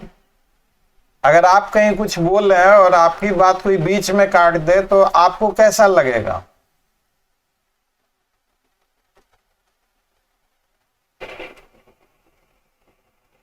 सर ऐसा फील होगा जैसे वो मेरा टिकट कर रहा है, वो मेरे से ज्यादा शुक्रिया है, मेरा बात सुनना नहीं चाह रहा है। तो इंटरव्यू बोर्ड में एक्साइटमेंट के दौरान क्या होता है कि बोर्ड बोल रहा है और आप भी बोल रहे हैं। ये सुसाइडल अप्रोच है, ये फैटल है। जब इंटरव्यू बोर्ड बोले तो आपको बिल्कुल आप जो बोल रहे हैं वहीं पे आप चुप हो जाइए और अदब के साथ विथ फुल रिस्पेक्ट उनकी पहले बात सुनिए। इंटरव्यू में आप जितना जल्दी आंसर देते हैं, ये क्राइटेरिया नहीं है कि आप कितना जल्दी आंसर देते हैं। लेकिन जब आपके पास आंसर है, उनकी बात खत्म हो जाए, तब आप जो आपको आंसर देना है दीजिए। वो आपका इंटरव्यू ले रहे हैं, उस समय तो आपके मुकद्दर के विधाता, आपके मुकद्दर के मालिक तो थोड़ी देर के लिए तो कह ही जा सकता है। इस एग्जाम के लिए इंटरव्यू का कोई पैमाना, बहुत सारी चीजें चलती रहती हैं। उस समय तो आपका भविष्य उन्हीं के हाथ में है। तो इसलिए वो इरिटेट ना हो आपके किसी एक्ट से। अगर उनकी बात आप बीच में ध्यान से नहीं सुनेंगे, वो कुछ कह रहे हैं, आप कुछ और कह रहे हैं, तो ये होता है इटिकेट, ये होता है इनडिसिप्लिन। इनडिसिप्लिन किसी भी ऑर्गेनाइजेशन में टॉलरेट नहीं की जा सकती। और वो आपको कुछ बोलेंगे नहीं, बस आपका बढ़िया काम करके निकल जाएंगे। वो पता लगा कि आपको बहुत ही खराब नंबर आया, आपको यकीन नहीं होगा कि इतना कैसे हो गया। तो इंटरव्यू सिर्फ आपकी नॉलेज क्या है उस पर नहीं डिपेंड करता। इंटरव्यू में आपका प्रेजेंटेशन कैसा रहा, the way you answer, the way you speak, बहुत सारी चीजें हेवली मैटर करती हैं। ये चीजें छोटी नहीं है। अब देखेंगे प्रोपेगेंडा की भैया ऐसे, मे आई कम इन सर, ऐसे, अरे ये सारे नॉर्मल चीजें हैं। आप चेयर पे बैठे हैं तो सीधा बैठे, क्रॉस फिंगर करके ना बैठे, वो अच्छा साइकोलॉजिकली नहीं उसका इनपुट आता है। आप स्ट्रेट रहें, इस तरह से बैक रहे, तो ये सारी चीजें आपको कराई जाएंगे यहाँ पर A to Z। मैं भी इंसान हूं, अगर मेरे से कोई चीज छूट जाती है बाय मिस्टेक, तो आप जरूर उसे पॉइंट आउट करें। ये सिर्फ आप ही का सपना नहीं, ये मेरा भी सपना है कि हम दोनों मिलकर इस मंजिल को कामयाबी तक पहुंचा। तो और कोई क्वेश्चन हो आपके माइंड में? Yes sir. जी सर, जो ये नए वाला जो बिल अभी स्टैंडिंग कमेटी के पास गई है सर, उसके रिगार्डिंग सर आपका क्या विचार? उससे भी क्वेश्चन पुट अप किया है सर? देखिए, अमेंडमेंट आप बिहार का दे रहे हैं और अमेंडमेंट से तो क्वेश्चन या नए वाले ये जो बिल वगैरह के बारे में तैयारी कराई जाएगी। कोई गवर्नमेंट का एक्ट है, तो देखिए बीपीएससी में जितने भी लोग हैं, बीपीएससी का चेयरमैन में जो लोग गवर्नमेंट की नजरों में अच्छे होंगे वही लोग हो सकता है। ये सीधी सी बात है, मुझे कहना नहीं चाहिए मैं, लेकिन आपको समझाने के लिए कह रहा हूं। क्या आपको लगता है कि जो गवर्नमेंट की नजर में अच्छे नहीं है वो चेयरमैन हो जाएंगे या बोर्ड में मेंबर हो जाएंगे? जो लोग गवर्नमेंट की नजरों में अच्छे होंगे वही लोग वहां तक पहुंचेंगे। और उन लोगों के सामने गवर्नमेंट के अगर आप अगेंस्ट बोलते हैं तो क्या उन लोगों को अच्छा लगेगा?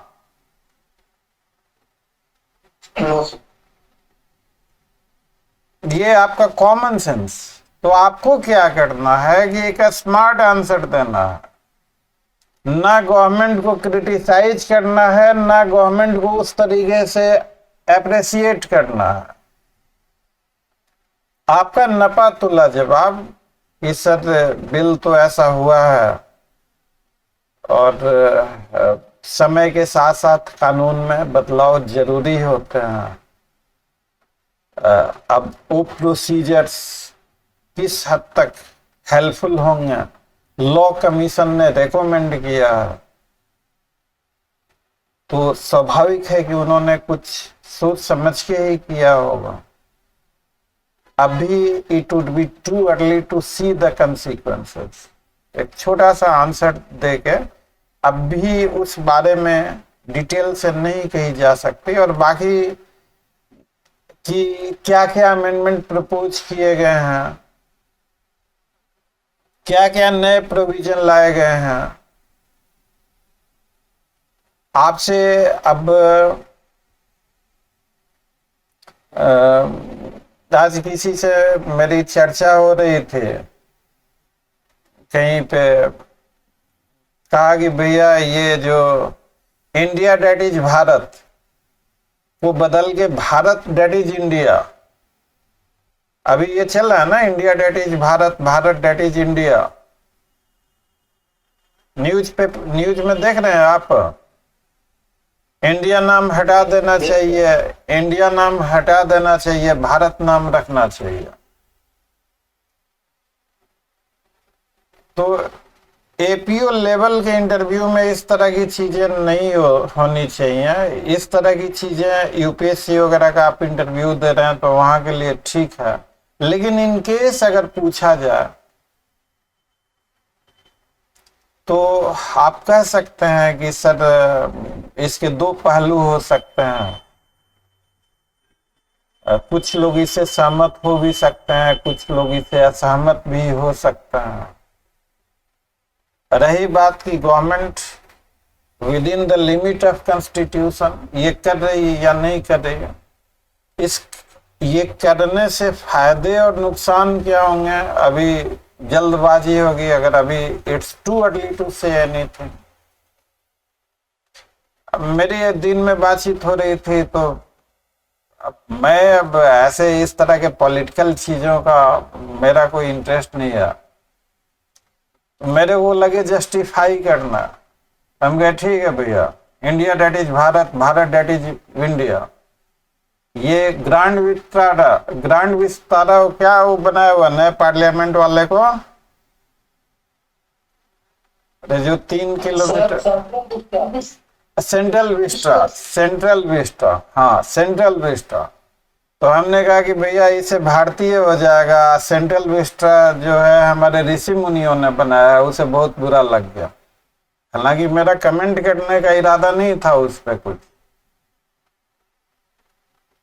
तो देखिए ये जरूर है कि जो भी आपके इंटरव्यू बोर्ड में होंगे वो गवर्नमेंट की नजरों में अच्छे लोग होंगे,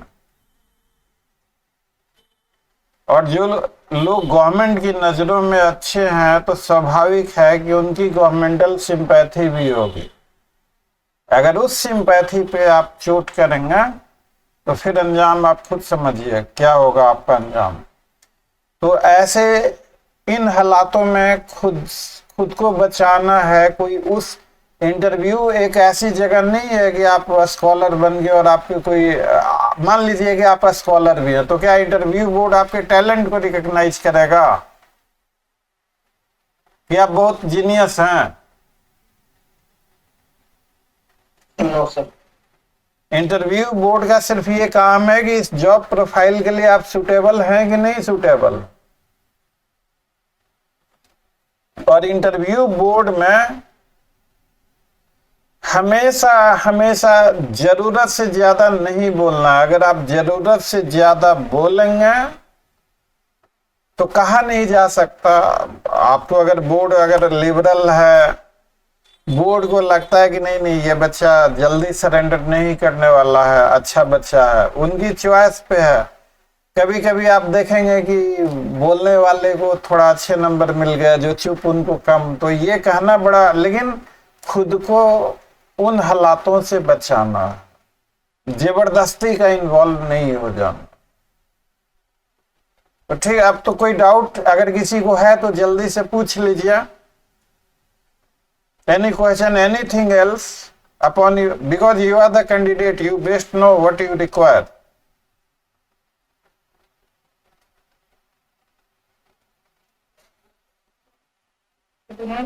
Yes, yes, please.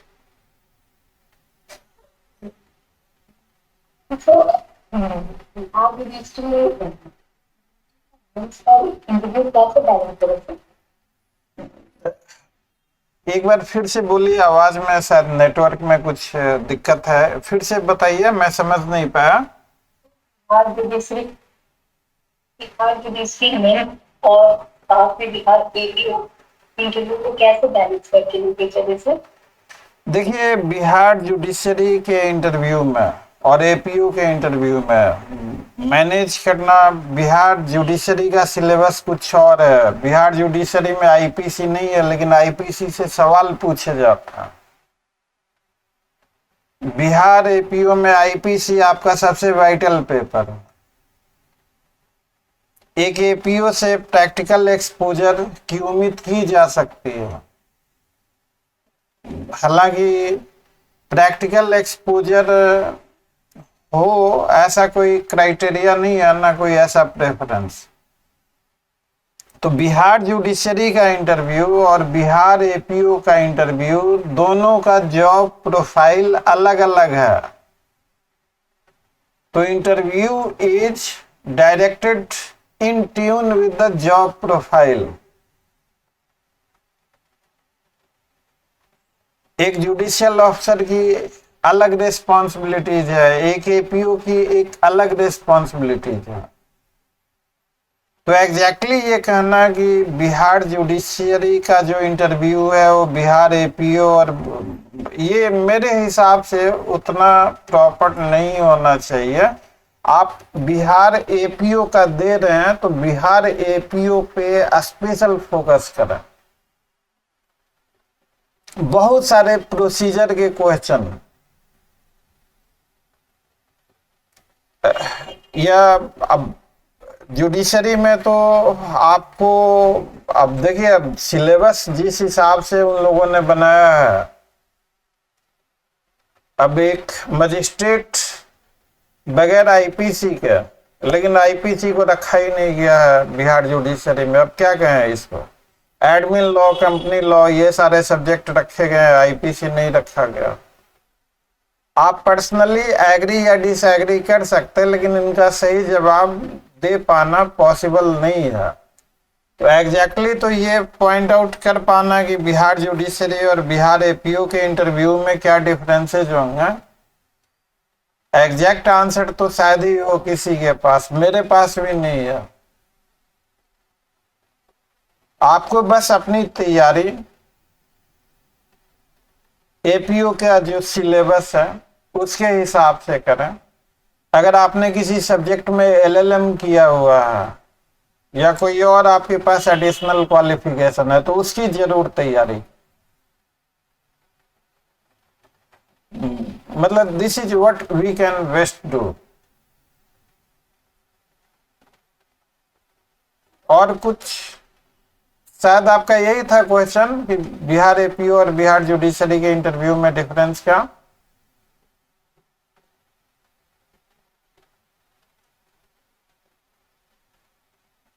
यस, तो मेरा एक सवाल है। जी जी जी।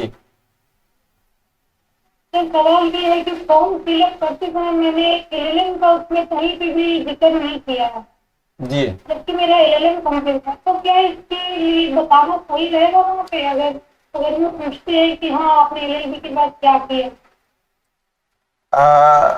देखिए, झूठ बोलना, मैं कभी इस चीज को सपोर्ट नहीं करता। अगर आप गलती से फॉर्म में नहीं भर पाए और ऐसे पूछें कि एलएलबी के बाद आपने क्या किया, तो आप कह सकते हैं कि सर मैंने एलएलएम किया। अगर बोलें कि आपने भरा नहीं तो कहेंगे सर बाई मिस्टेक हो सकता है। वो भी कंप्लीट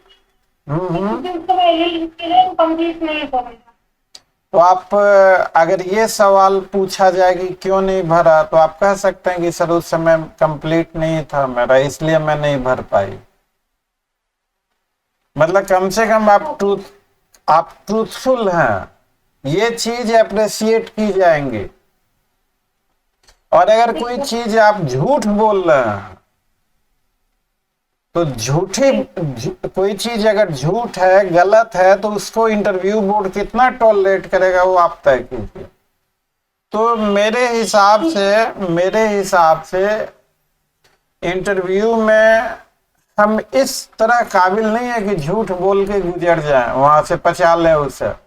वो 2 मिनट में हम लोग पकड़े जाएंगे कि ये आर्टिफिशियल या बनावटी आंसर या कुछ ना कुछ यहाँ पे गड़बड़ है। तो मैं कभी भी सजेस्ट नहीं करूंगा कि आप गलत आंसर दें, जो जेन्युइन है वही आंसर दें, छिपाना नहीं है। क्योंकि एलएलएम के बारे में काफी ऐसे बताते हैं कि एलएलएम अगर आप बता देते हैं वहाँ पे डिसर्टेशन से, या फिर एक अलग ही रीडिंग होने लगती है एलएलएम से रिगार्डिंग। इसलिए सब मैंने ये सवाल पूछा। ये इस तरह की चीजें आप देखेंगे मार्केट में बहुत है कि एलएलएम बता दिया तो नहीं होगा। आपने अगर कहीं बहुत सारे बच्चे लोग नेट वगैरह जीआरएफ करके असिस्टेंट प्रोफेसर है, अगर आपने बता दिया तो फिर बहुत इंटरव्यू होता। हमारे भी बच्चों से पूछा गया, उन्होंने सेटिस्फैक्ट्री जवाब दिया। हमारे किसी स्टूडेंट से पूछा गया कि आप तो एनएलयू में असिस्टेंट प्रोफेसर है, आप क्यों ज्वाइन करना चाहते हैं? उनको बताया गया था कि सर लॉ की सही जानकारी प्रैक्टिकल वे से करने से होती है। जुडिशरी एक अच्छा प्लेटफॉर्म है, यहाँ पे आप दोनों पार्टी की बातें सुन के फिर अपना माइंड अप्लाई करते हैं। जुडिशरी में सीखने समझने का एकेडमिक से ज्यादा अच्छा मौका है। Interview board was very happy, finally she has been selected. बहुत सारे बच्चे लोगों से एलएलएम के बारे में पूछा गया, उन्होंने सही बताया। आप एलएलएम के बारे में जो उसकी थोड़ी तैयारी कर लीजिए, दैट्स इट।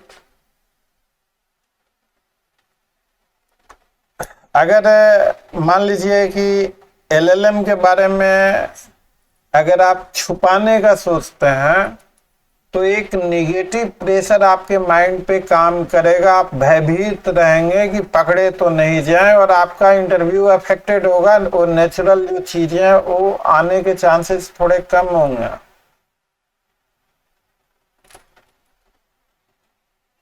तो मेरे व्यक्तिगत समझ से उन चीजों को छुपाने से बेहतर है कि उन चीजों की हम तैयारी कर लें। वैसे भी कंसीलमेंट कभी अच्छी चीज नहीं मानी जा सकती, चाहे उनको पता हो या ना पता हो। मतलब बाकी अब आपको जैसा ठीक लगता है, मैं तो एज ए टीचर यही कह सकता हूं कि आप नेचुरल रहें। Any other question? कल हम लोग कौन सा सब्जेक्ट लेके चले? आप ही के चॉइस का होगा कल से।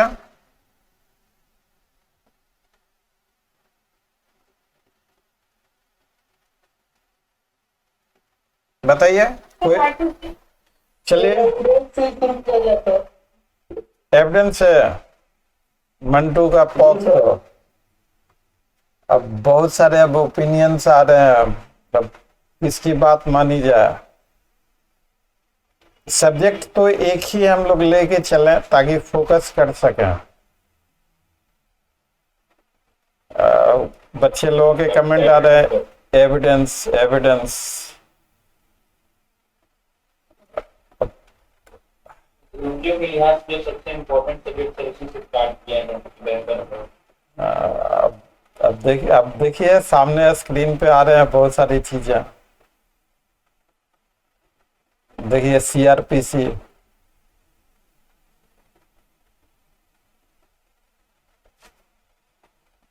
अब चलिए अब मान लीजिए कि यहाँ पे अगर हम लोग नहीं डिसाइड कर पाते हैं, देखिए कुछ लोगों के एविडेंस आ रहे हैं, कुछ लोगों के आईपीसी। जी तो बिहार में जनरली जो केस बनता है जी ज्यादातर ऐसे आर्म्स एक्ट वगैरह सीआरपीसी ज्यादातर एप्लीकेबल है। मुझे लगता है कि सीआरपीसी एविडेंस एंड जो आर्म्स एक्ट है सर पॉस्को इस तरह के मैटर में ज्यादा होता है, जो कि एक भी हैंडल करता है, आ, इस पे ज्यादा फोकस करना। देखिए पॉक्सो एक्ट में जो एपीपी होते हैं वो सीनियर लेवल के होते हैं। मुझे तो आज तक नहीं समझ में आया कि पॉक्सो एक्ट ये हायर जुडिशरी वगैरह के लिए ठीक है, लेकिन एपीओ के एग्जाम में पॉक्सो का रखना, prevention of corruption, PC act में आप अभी अपॉइंट होंगे तो आपकी पोस्टिंग होगी मजिस्ट्रेट के कोर्ट में। पॉक्सो एक्ट की डेजिग्नेटेड कोर्ट होती है, not less than session court, और उसमें सीनियर जो आपका प्रमोशन हो गया आप वहां तक पहुंच जाए वो बात अलग है, लेकिन अभी आप सेलेक्ट होके मजिस्ट्रेट की कोर्ट में होंगे। तो अब सिलेबस जिन किसी ने भी बनाया है, जॉब प्रोफाइल, जॉब रिक्वायरमेंट कुछ और है, सिलेबस कुछ और है। तो सुर ताल हमेशा मिल ही जाए कोई जरूरी थोड़ा ही है, हर किसी को मुकम्मल जहां नहीं मिलता, क्या कहेंगे। अब उन्होंने बहुत जगह, हाँ जी, पीपी के लिए जो ब्रीफ तैयार करेगा फिर वो एपीओ ही करेगा ना। क्या चीज के लिए, क्या चीज के लिए?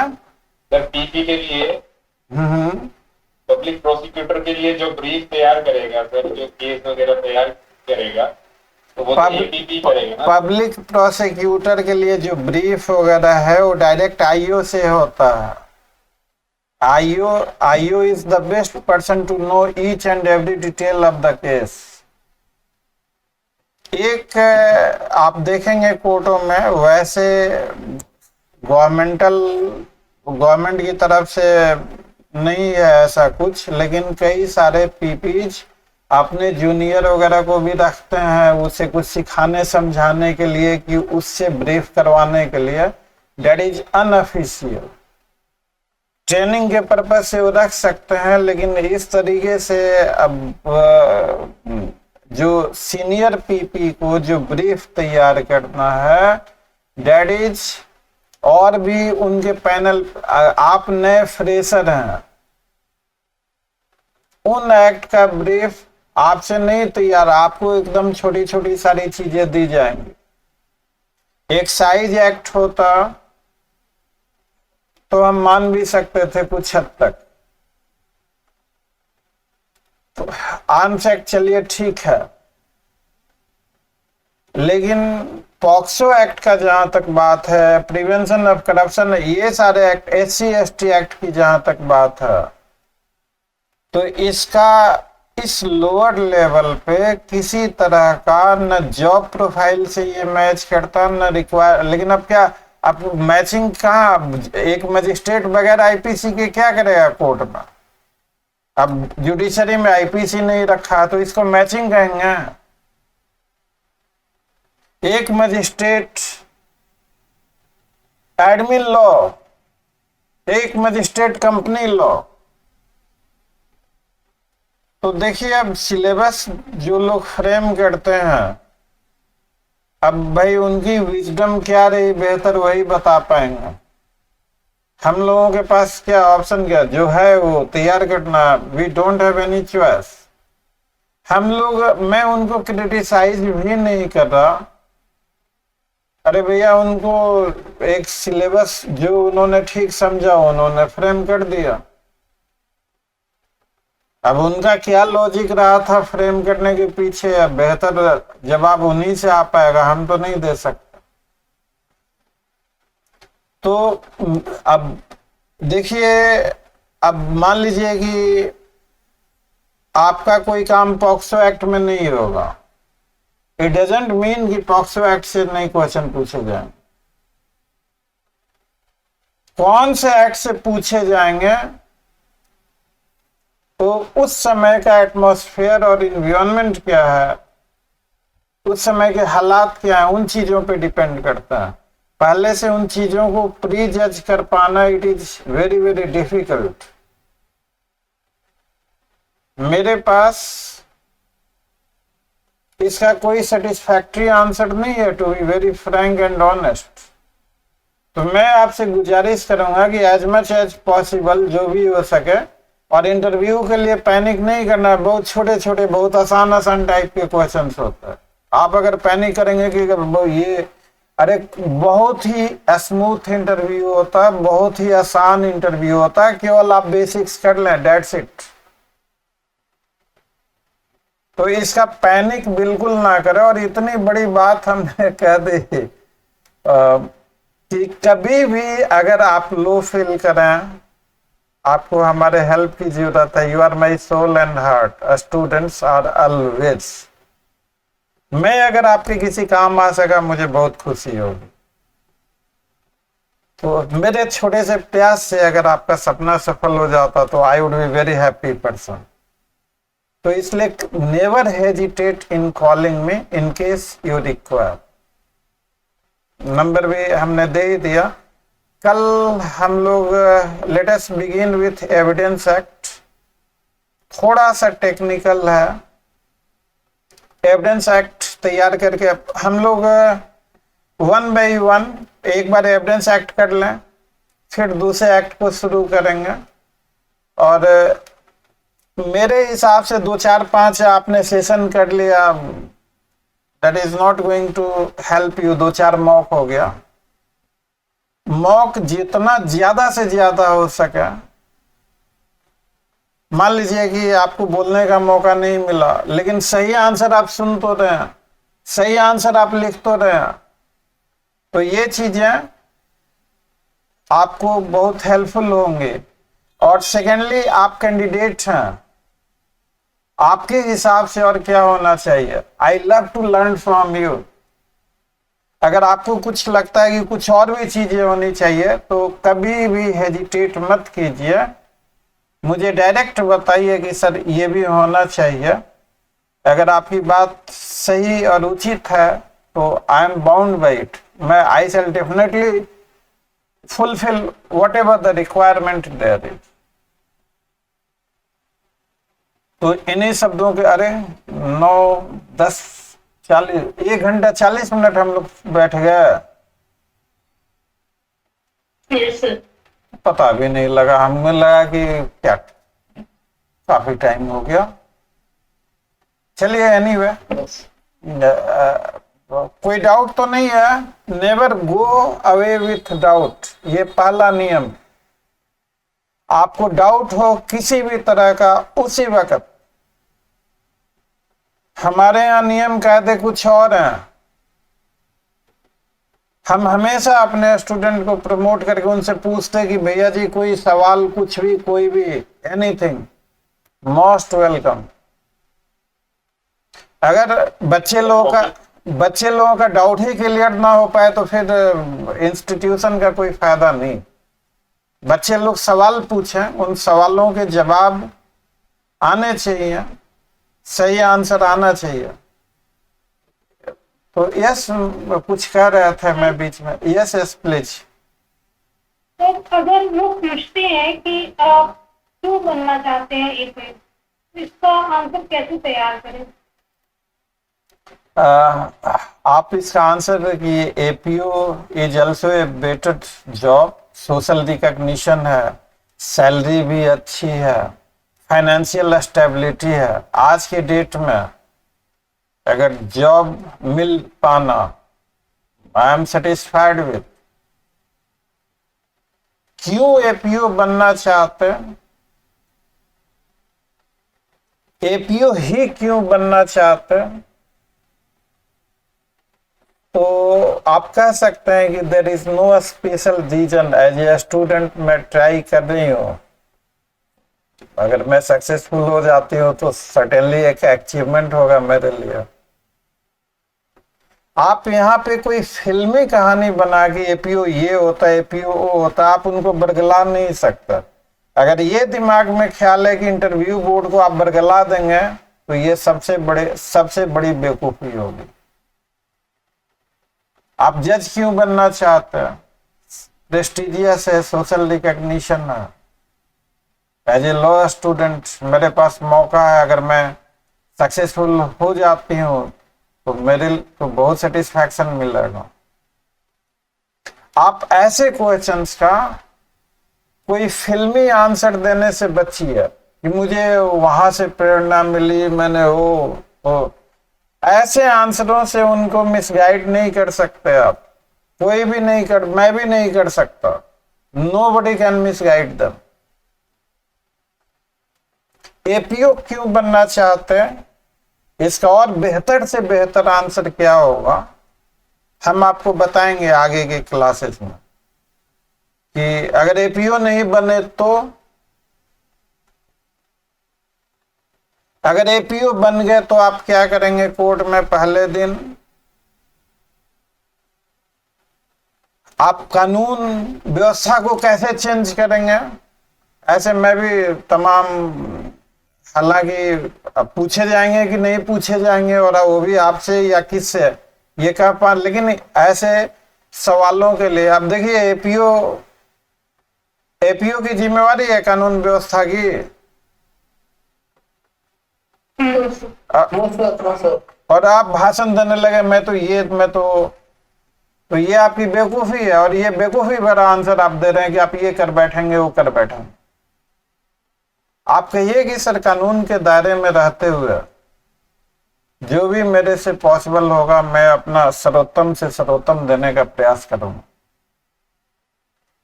आपको ये भी नहीं करना है कि मेरी जिम्मेवारी नहीं है तो पुलिस का, ये दैट इज एरोगेंट आंसर।